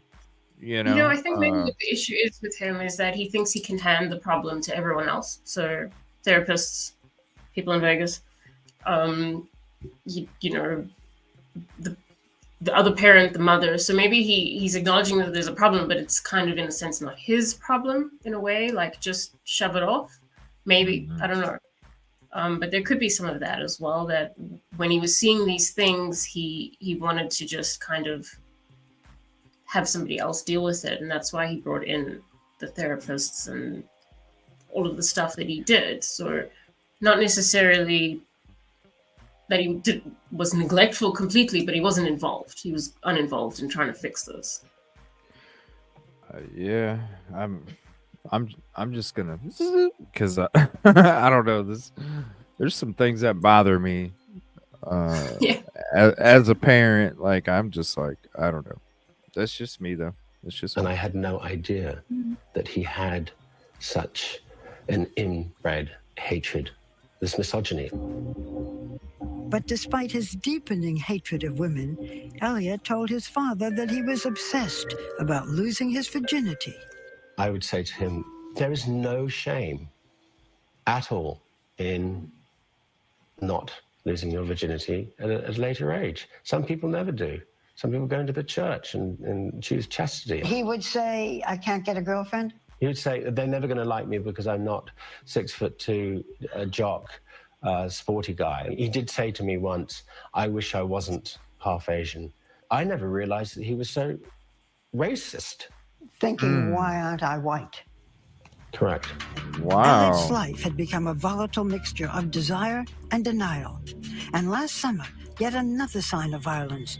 Frustrated after being ignored by girls at a party, he tried to shove them off a 10-foot ledge. He got into an altercation verbally with a couple of girls, and then he was picked on, and then he was thrown off the balcony. But it turns out that he was trying to push girls off the ledge. In 2020 hindsight, I can imagine that might have been the case, and that upsets me to the core of my heart. He was such a good liar. He was such an incredible liar. Perhaps Elliot was even lying to himself, repeatedly refusing the advice of therapists, at least one of whom had recommended medication. But Elliot would say, I'm not sick, I'm not going to take that. And because he was of an adult age, he refused to not only take that medication, but refused to go back to see that particular doctor. Would the medication have made a difference? According to his doctor, it would have made a hell of a lot of difference. There are people who say that a father with a mentally unstable son should not have allowed Elliot to live on his own. I didn't know I had a mentally unstable son. I had no idea. He had a secret life that he became incredibly brilliant at hiding. Hey, Elliot Rodger here. But that secret life was spinning out of control. Brilliant at hiding. He sent you the fucking links, Dad. What do you mean? Gonna say that. Brilliant at hiding. He gave you the fucking links. Yeah. Bro, I don't know, man. I'm oh boy. Man, I don't know. Think about it like this, people. What if there was a mom out? What if we were watching this And it was a mom telling her daughter, sorry, daughter, that no guy wants to do this to you. Why don't you just go to Vegas and hires, a prostitute? For real? That's going to be okay? No. This is, wow, man. Brilliant at hiding, dude. There's me, all my fabulousness. With no official diagnosis of mental illness, he No. bought not one, but 3 handguns. Elliot had launched his plan for Retribution. Did his dad know about the As I guns, fired too? my first few rounds, I felt so sick to my stomach. There I was, practicing shooting with real guns because I had a plan to carry out a massacre.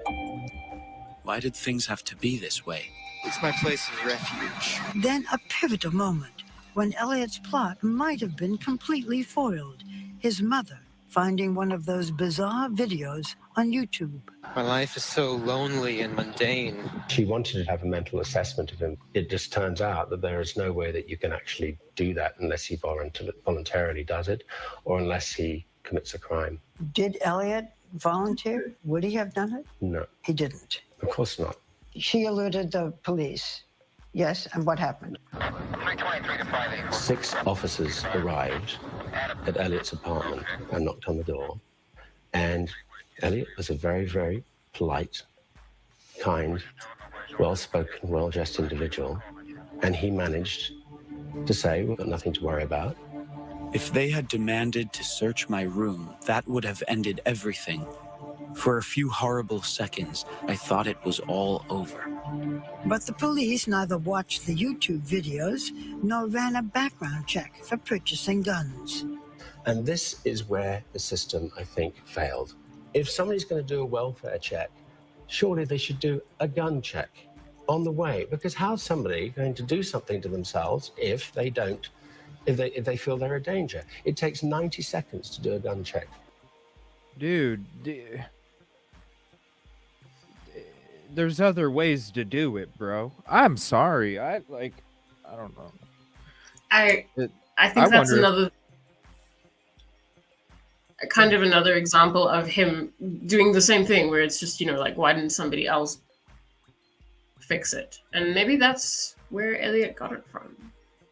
Like, it's just never his fault. It makes me wonder if his dad knew about the guns. I hope Barbara asks him that. I would like to know if his dad knew about the gun. I'm sorry. Brilliant at hiding? No. The dude gave up. I don't know. Yeah. I don't Look, I don't know about this dude.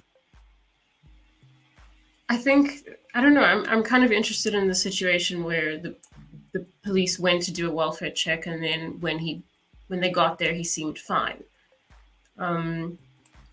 Because, I mean, I know that's happened before. I know of a case here in South Africa, especially. So I suppose that is possible. But then again, it's not necessarily the police's job to know him. I'm speaking from experience here. All right.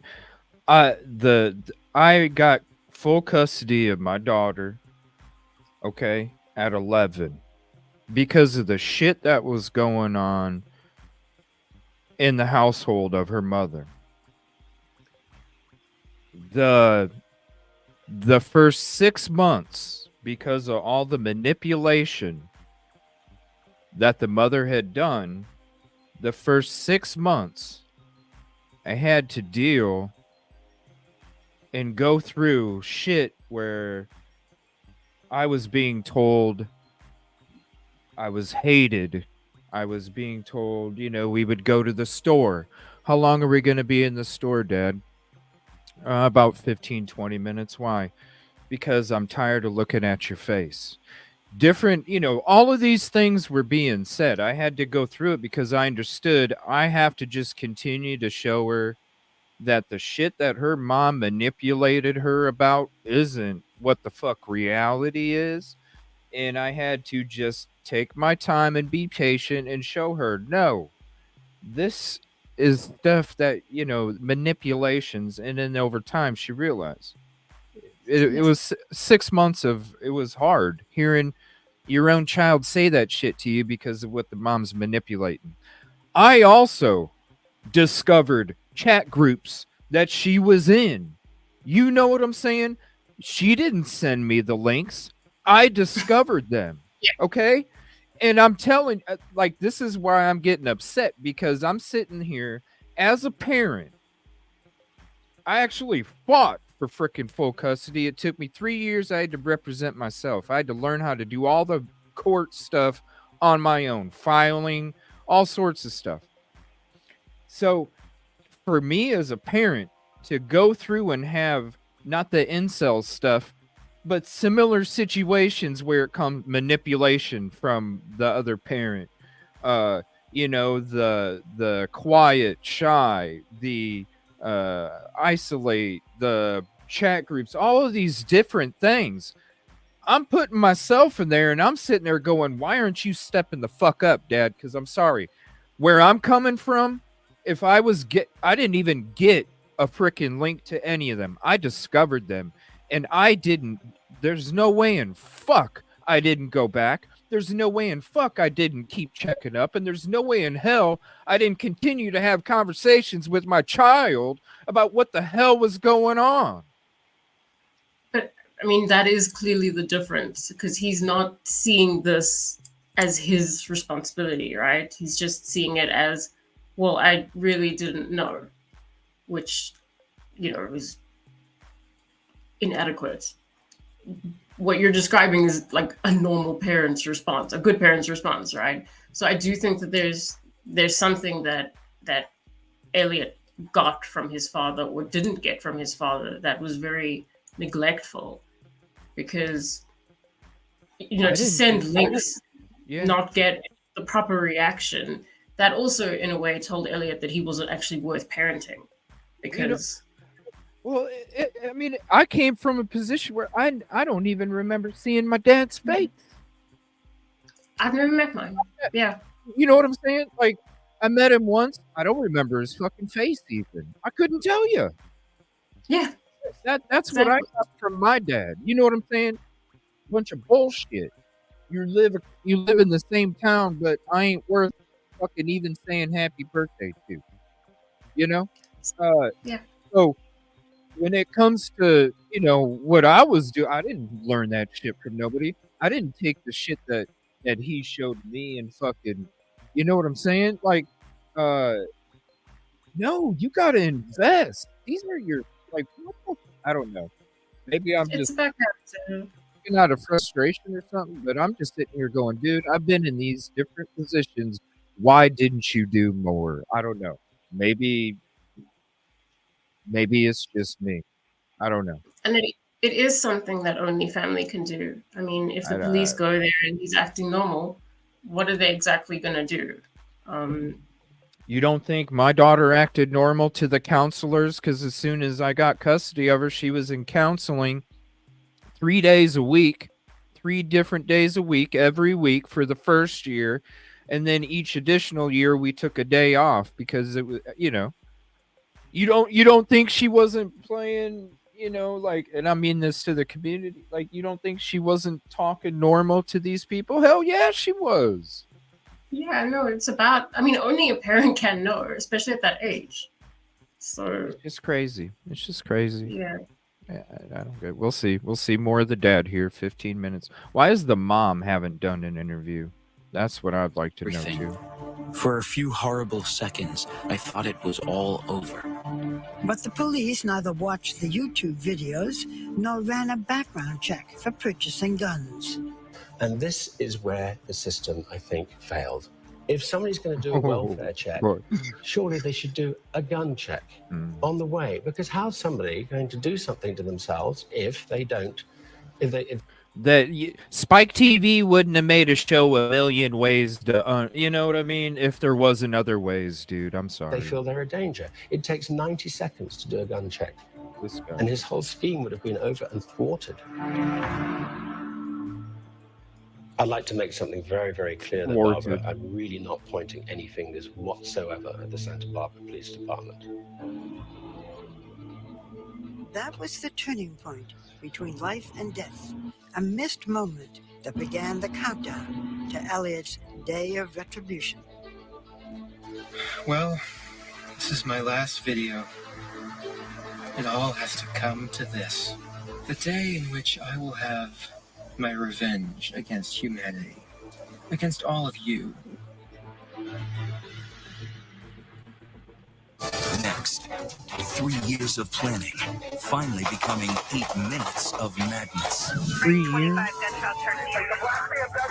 Witnesses, survivors, He shot, and I just felt the wind like pass right by my face. and the surprise murders he didn't go through with. When we return.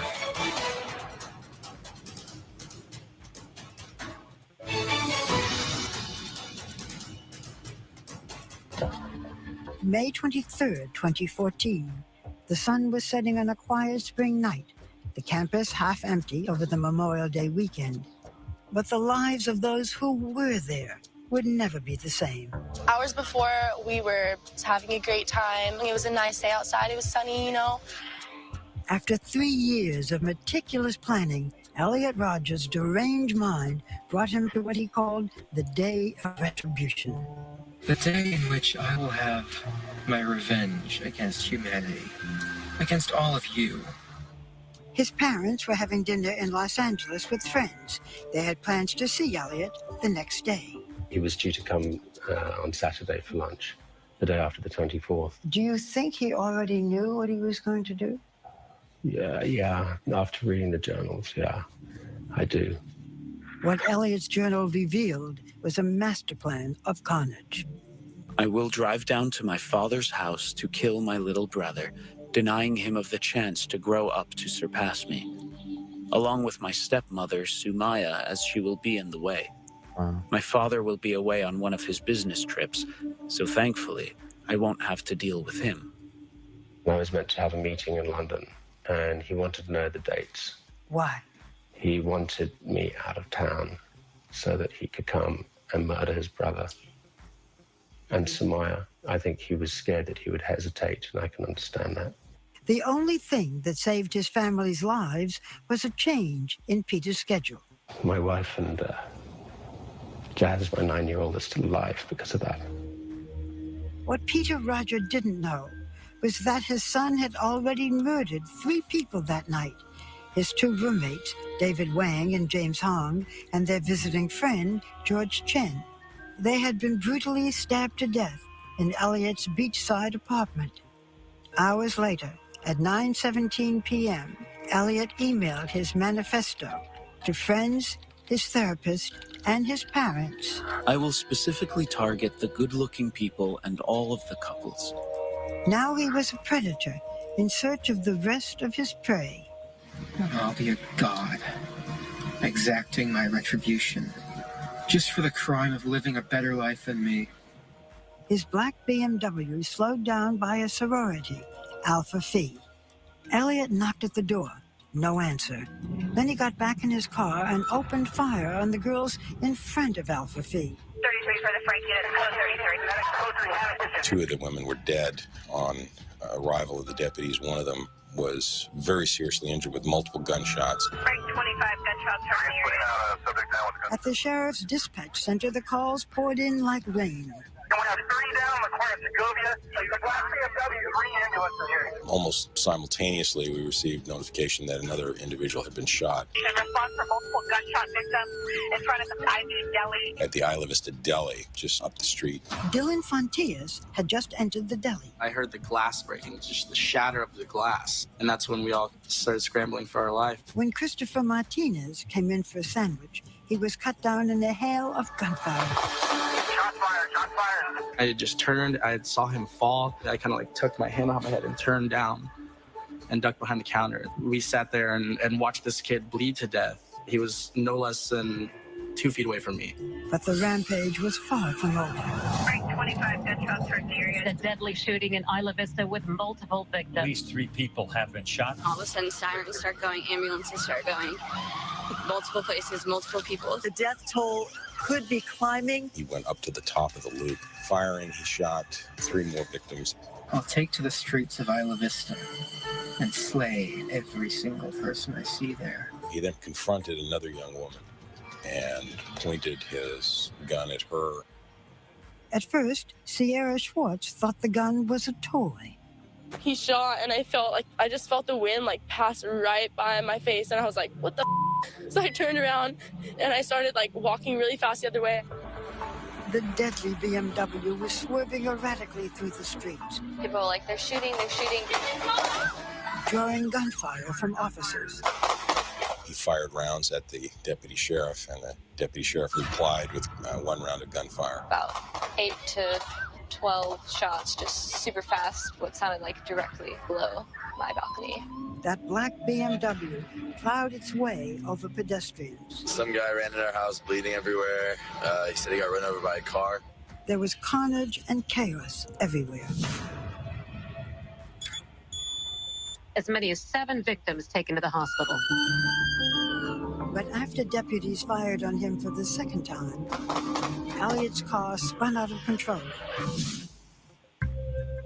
3 of the deputies returned fire and struck the vehicle. Witnesses say they heard a single shot from inside the car. The long night's journey into terror had finally come to a close. Did Elliot kill himself, or did the police kill him? What I gather is that he was shot in the hip and then he took his own life. How did you learn that your son was the shooter? The sheriff came in, and I'll remember this moment for the rest of my life. The way, he just looked me in the eye and he said, we found a deceased person and we found a license in his pocket that fits your son's description. And I went, oh. And I didn't know that he was the perpetrator then. I thought he was a victim. I thought he was a victim. A search of Elliot's BMW revealed an arsenal, 3 semi-automatic weapons, and 400 bullets. Elliot had been ready for Armageddon. Who would have thought my life will turn out this way? I didn't start this war, but I will finish it by striking back. Finally, at long last, I can show the world my true worth. In the end, 7 people lost their lives. 13 were wounded. It took less than 8 minutes to transform 1 square mile of suburbia into a killing field. I've never actually literally looked in the face of the devil, which is just terrifying. In life, Elliot Rodger had passed almost invisible to everyone around him. Who would have known to stop the quiet boy hiding a monster within? He lived like a 20-second walk from my house, and I'd never seen the kid in my life. We went to the same school, we ate at all the same places, but just another face in the crowd. Next. We have heard from the families of some of the victims, and they resent my interviewing you because they hold you responsible in part for their children's death. Would you feel the same way? Let us know on Twitter. Use the hashtag ABC2020. When we return. 2020 continues. Once again, Barbara Walters.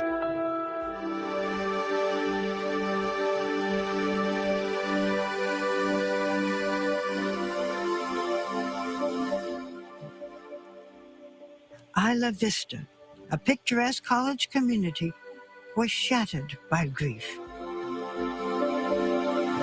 I just don't know why this happened to our son. It's crazy. This just doesn't make any sense.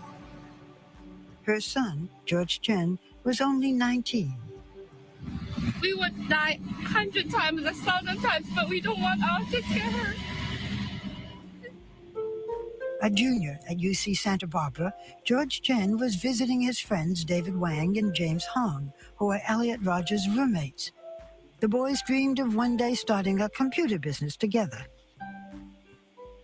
And there are the 2 sorority sisters headed home that night from a day of senior week activities, excited about the summer ahead and looking forward to a future that will now never come. Catherine Cooper dreamed of being a museum curator. She was very bubbly, and she had that smile that she just made you smile. And she was like the brightest girl in the room. Her math whiz sorority sister, Veronica Weiss, was described as wise beyond her 19 years. If it had been somebody else, she'd be the one here picking us up right now. Sorry.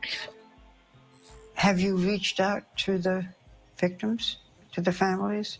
I haven't reached out to them because I think that they needed to have space and time, and I think it would have been inappropriate. Chin Rodger, Elliot's mother, has chosen to remain silent, instead telling us in a statement, "I feel the world's attention should be focused on supporting the victims' loved ones and remembering the beautiful lives that were so tragically lost." We have heard from the families of some of the victims, and they resent my interviewing you because they hold you responsible in part for their children's death. What do you say to them? I wish I could turn back the clock. I wish that these families didn't have to go through this terrible ordeal. It's very hard for them to understand that I didn't know the monster that was in my son. But one parent did reach out.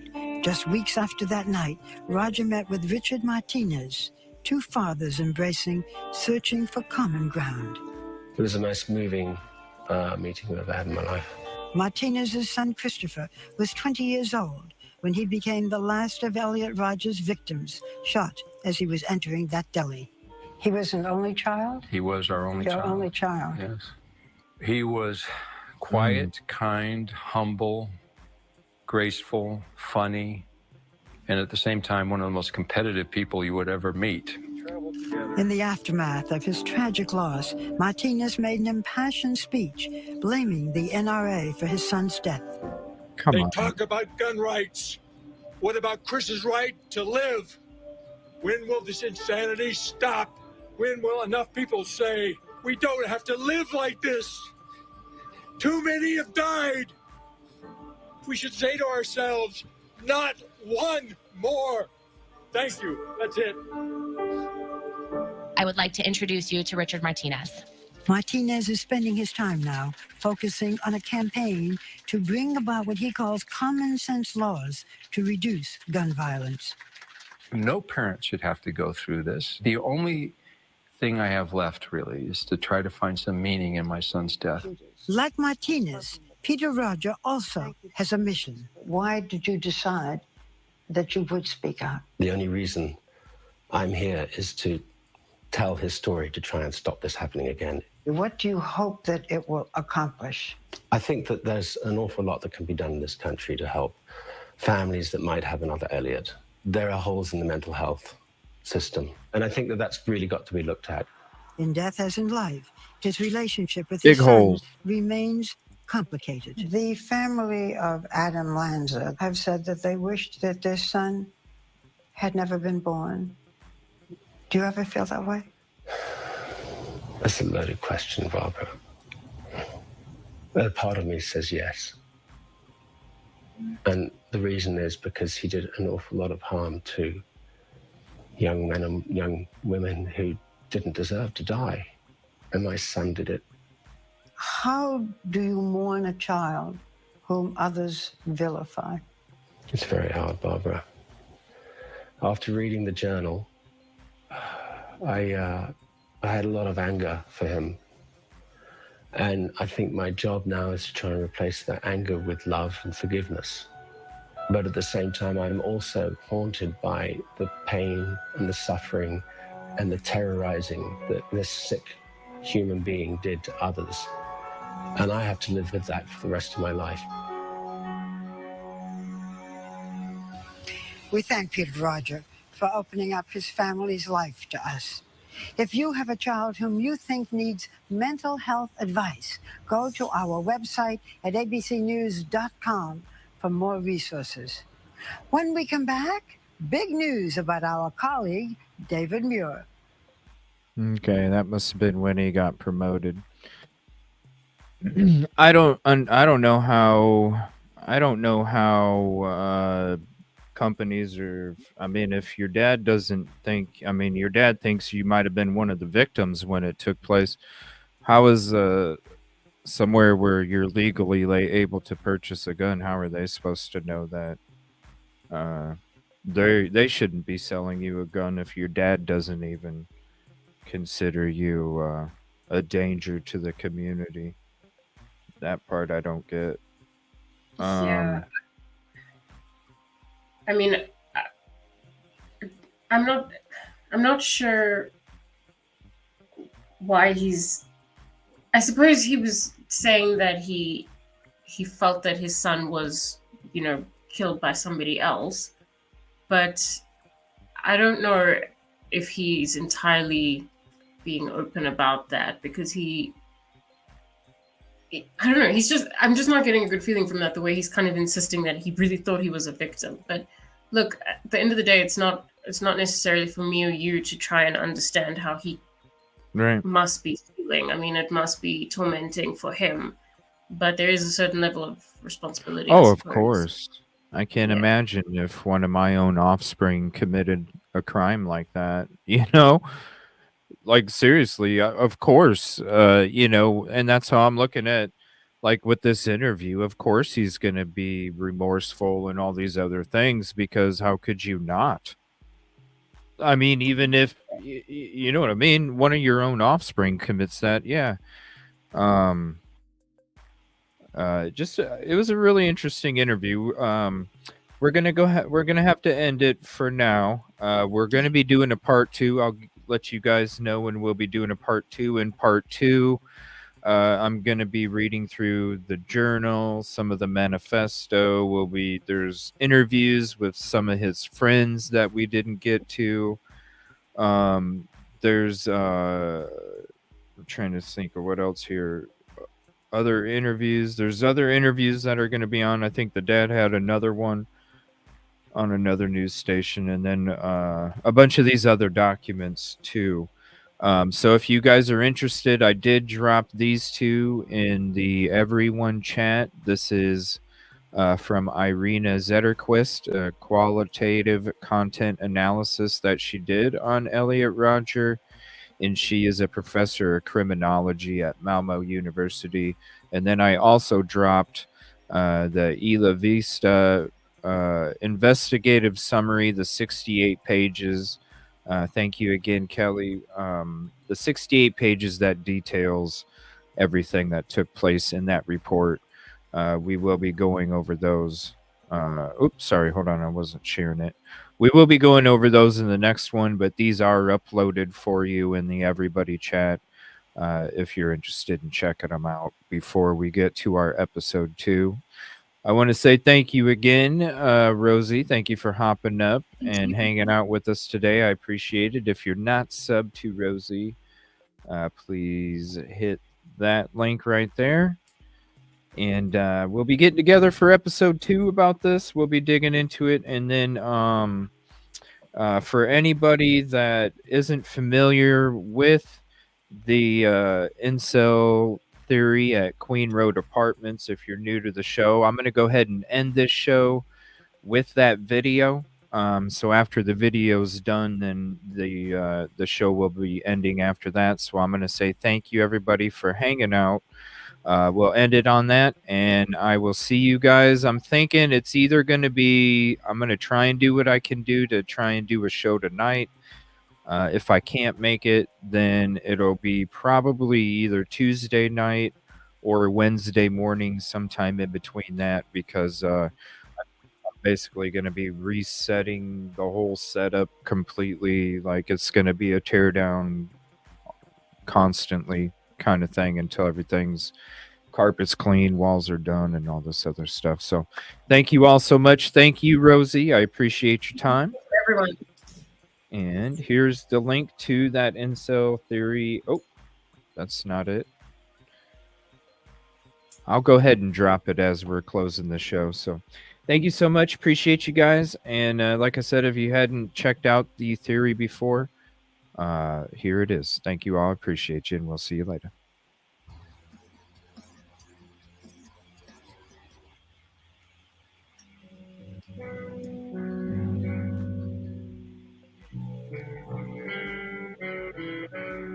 it's a different perspective when you're looking towards than when you're looking through from the other side. That's why I say the person could have been 10 feet from the frickin' sliding glass door in any of these trees and watched what was going on in the second floor living room. You could probably tell based off of how somebody's walking pattern if they're going into the bedroom where Zaina and Ethan were. You could definitely see if somebody's going in and out of DM's room from the perspective, and you can tell if somebody's going to be going upstairs based off of the way that they're walking, going towards the stairs. So you could definitely see if somebody's going to be going up the stairs as well. Then you have access to both sliding glass doors, so you have a view of the upstairs second floor room where Kaylee was at. And then you got the windows on the back side that you could sit there and watch. The only floor that you would not know what kind of activity was going on would be the very bottom floor. Now, you're going to be able to see people coming up to the property or driving by the property because basically you'd be back over here, right? But you're not going to see any windows on the first floor. You're not going to see anybody coming out of the door on the first floor. You're not going to notice any kind of activity unless they're coming between these two houses if you're peeping the scene. So really, you just have the knowledge of what's taking place on the second and third floor. So then when you go back and you think, okay, they said the house was possibly a target. Was the house possibly a target because the person that was peeping could only see what was going on the second and third floor because that's the only things that happened was on those floors and nothing on the first, as far as we know. So ultimately, when you think about what I'm saying, could it be that maybe the house just was because the person that was peeping could only see the second and third floor, and that's why nothing happened on the first? Now, when you're going into the property, you would think that the person, if they didn't do anything on the first floor because they didn't notice,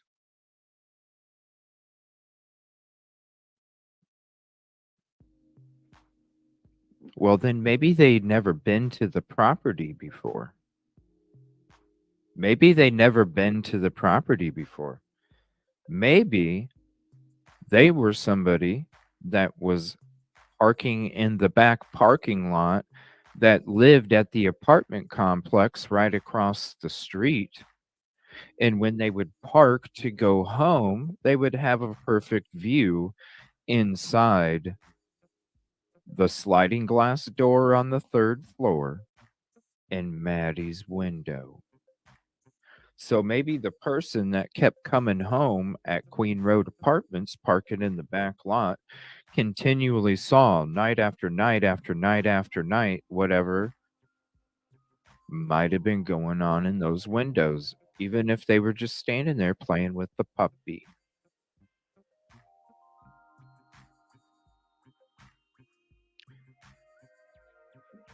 So if somebody's chilling back there and living at Queen Road Apartments, maybe they are the incel, right?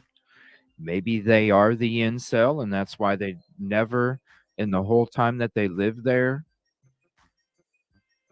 ever went and visited that house because they are an incel, right? And that's why when they would come home, they wouldn't even know that that bottom floor was part of the house to them. Maybe it was just the basement that they came into the property because all the activity took place on the other two floors whenever they would come home to their home at Queen Road Apartments and see the activity on the patio, the the sliding glass door and the on the third floor deck and the sliding glass door up there. Maybe that's where, maybe all these detectives that were coming out and saying that it was an incel, it was an incel, it was an incel. Well, maybe it fucking was. Maybe the incel wasn't even driving a damn car. The incel just walked out of their apartment, out of Queen Road Apartments, walked across the damn street. Here's the scenario of the incel that lives at Queen Road Apartments. The dude parks at every day in the same spot, every night in the same spot, comes home and sees the activity taking place through the windows, sees the activity that's happening outside the party, and he's an incel. He just goes home. Everybody wonders about rage. It took a lot of rage to commit this crime. FBI profilers, incel, incel, incel.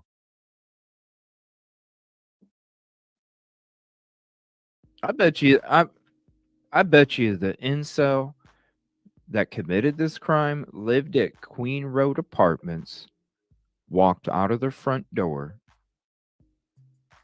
went back behind the trees, walked down, catapulted, and got themselves up on the back part of the third floor deck, gained access through the sliding glass door,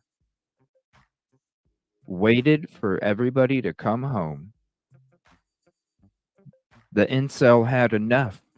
Although the incel was not confident enough to approach the people, they couldn't deal with it no more. That's where the rage came from. That's where all the FBI profilers are saying it's an incel. They didn't drive a car. They walked from the Queen Road Apartments, climbed up the balcony, gained access through the sliding glass door upstairs, which, why would they lock it? There's no forced entry. You hear the DM statement, somebody's playing with the puppy. Oh, I think it's the roommate, because what roommate thinks that a perpetrator's playing with the puppy? That's what alarms Kaylee. I think somebody's here. Then the person walks over, commits the crime upstairs because they've been watching the windows upstairs for who knows how long, as they come home and park their car behind the property and go home to Queen Road Apartments. Then they go downstairs. Then you hear the DM statements in the PCA about the second floor. Then the person goes out the window of the second floor bedroom, hops. You can see it right behind me. See how far that car is from that roof? You're out of your mind to think that it's not a safe jump to jump from that roof and land in gravel. And then all you need to do is walk back up around, go through the trees, clean yourself off, and then walk or change your shoes, whatever. Do whatever you need to do in the trees. Hell, you might just, at that time of night, it's so dark. I showed you guys already. You just, and the ladder too. But I think they gained access on that third floor sliding glass door. And then all they had to do was walk back home. All they had to do was walk back home. They didn't have to drive no car.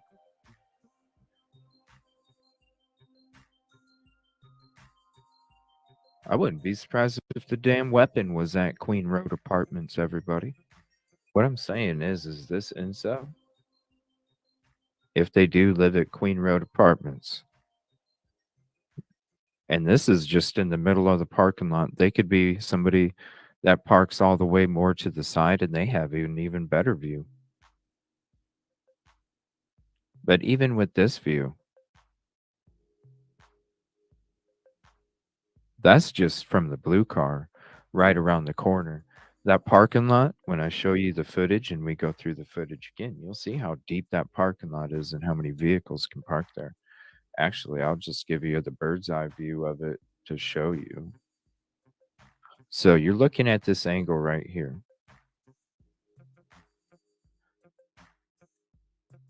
All right, and this is going to be where the blue car is.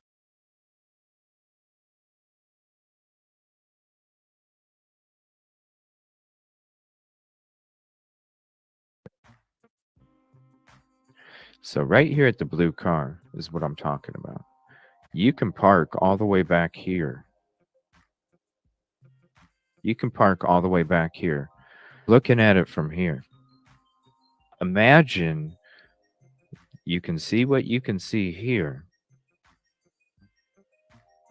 But if you're parked more down to the left, then you definitely have, and even if you walk a couple feet down, because there's one part of footage where I actually walk down up to the crime scene tape and I kind of record over it, right?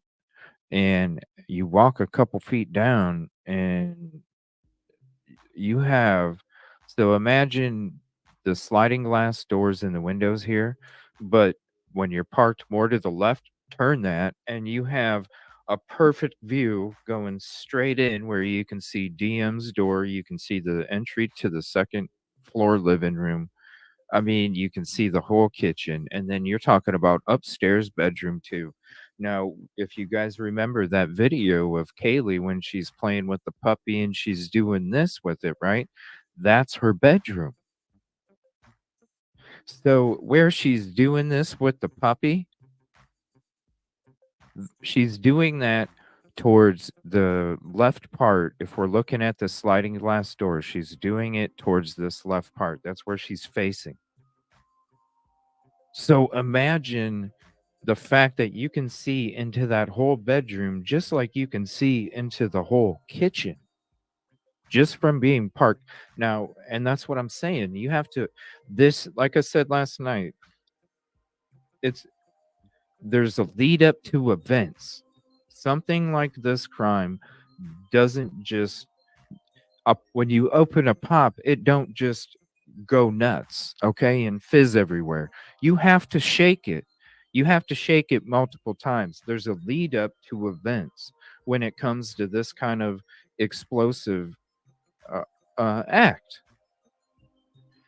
And so what I'm saying is with this incel theory that lives at Queen Road Apartments, this person is coming home every single day, night. They're seeing all the fun that's going on. They're seeing all the activity that's going on. They're an incel, so they're reserved and they don't want to, they can't be a part of anything because of the social awkwardness. But they park every time going home and they see the fun and they get jealous and they see the girls doing their makeup through the windows and they get possessive and this and this and this, everything that all those FBI profilers were saying, incel, incel, incel. You're damn right now. Incel, incel, incel, an incel that lived at Queen Road Apartments. That's the one that didn't have to stalk the property. That's the one that knows how dark it is back there. That's the one that knows everybody else's habits when it comes to work times and maybe activities. And that's the person that knows, you know what? Between this time and this time,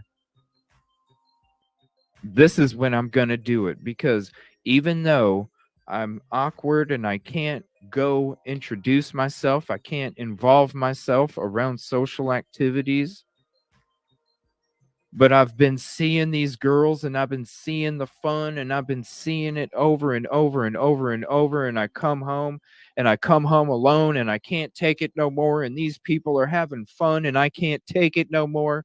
And then boom, they walk out of their apartment, walk over to this house They know the back of this area like the back of their hand because they park there every day, and they go and commit the crime, and they're able to go back home, walk into their apartment, and ain't nobody noticing shit.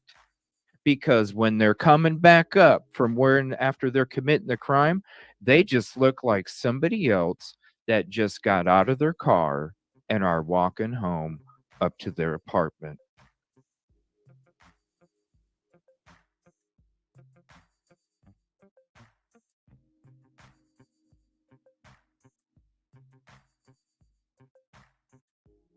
The incel theory from the Queen Road apartments.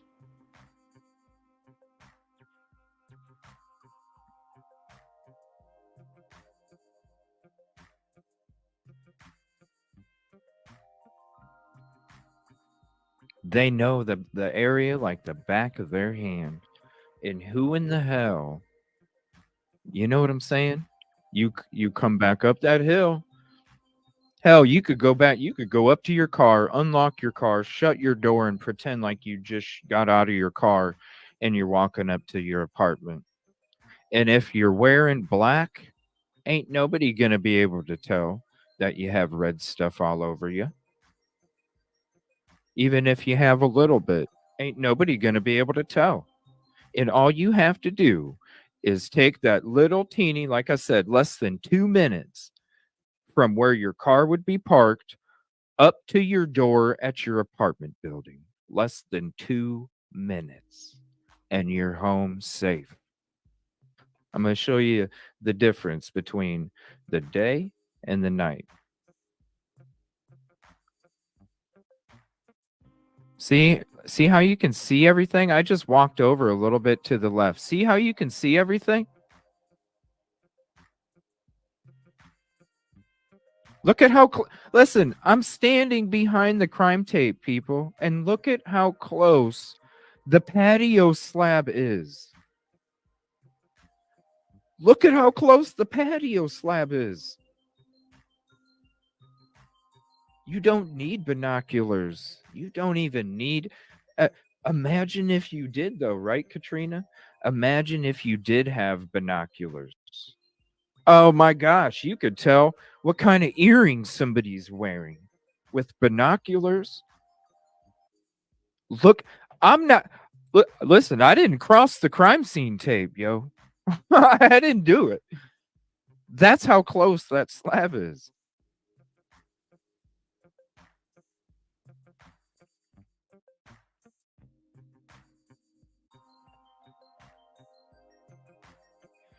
Now, I'm at the back of the property, like I said, where that blue car was at. Now, see where that tree is in that crime scene tape? That's where I was standing next to. I was off to the left of that tree. So in the last shot that you guys seen, which was right here, I'm off to the left of that. How close you are to the frickin' patio, okay? Now I'm going to be leaving the scene, and I want you to see something. Look at how close your apartment is, people. There was not a clear path. There was a bunch of trees. Some had leaves on them still, some didn't. Now, I took this footage on 11/12/2023. So it was the day before the year. The footage I took at night was the 13th. Now, this is, I mean, you see how close these apartments are, okay? I just literally backed up and turned right. Watch. I'm at the back of the property.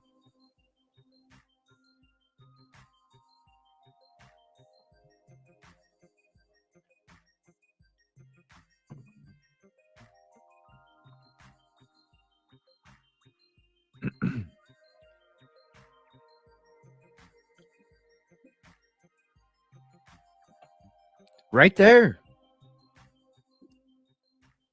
And who's to say they didn't run through this little alleyway?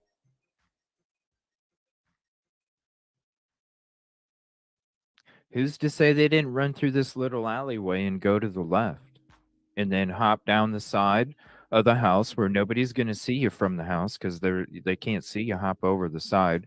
Nobody's going to pay attention because it's a quick 3-second walk across the street. Then you're at the back of the property again, climbing up the 3rd floor or sliding through the sliding glass door. Now, since we're here, I want to show people, and it's the daytime, I want to show people. This is why you're not turning at a high rate of speed around this corner. See how tight this is? And I'll show you the nighttime. See how tight this is? Look at it. I almost, you see how close I am to the freaking dumpster when I turn? Look.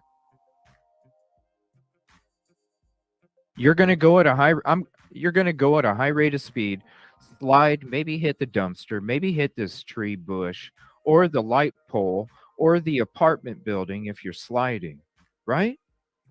What I see is somebody that parks in that back lot, living at Queen Road Apartments, by where they would be parking and have a reason to park in that back lot. So if somebody that is living up there or living on this side of Queen Road Apartments on this left side section, you know, the one that we're driving by, the only you're only going to see what's going on at that property from a huge distance, and you're not going to have that kind of intimate effect when it comes with the property if you are that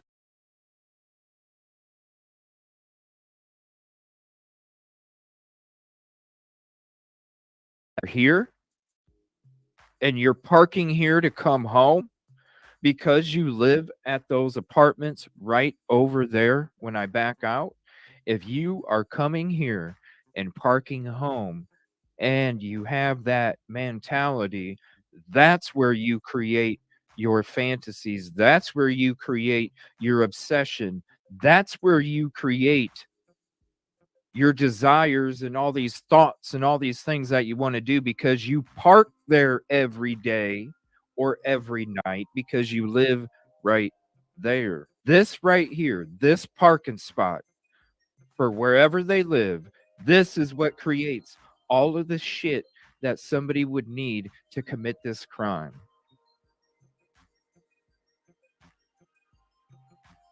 Somebody doesn't need to stalk the property because the person already lived there. As far as somebody else knows, they're sitting out there having a cigarette in the car, looking like they're just smoking a cigarette in the car because somebody doesn't smoke in their apartment or something. So then somebody that comes in from a neighbor's apartment is coming out to their car that's parked next to the person that committed the crime, into the neighbor. They just like they're sitting out in the car having a cigarette. But really, they're sitting there having a cigarette, fantasizing. Be able to sit there and sit in the back of the vehicle and not look suspicious to anybody else that's coming up next to their vehicle, or maybe even a neighbor that knows them. Hey, what are you doing, Jimmy? Oh, I'm just having a smoke real quick. All right, Jimmy, see you tomorrow night, man. All right, buddy. And then he turns his focus and he's sitting there watching through the back windows and watching through the sliding glass doors, watching everything that's going on while he's having a smoke, looking like ain't nothing going on. But really, the dude is bottling up all of this frustration and anger and all of these things. And then one night, the dude walks out of his house or out of his apartment and simply just walks across the parking lot, goes down the back hill, and commits the crime, and then simply walks back up through the parking lot just a few feet right back home, and nobody notices shit.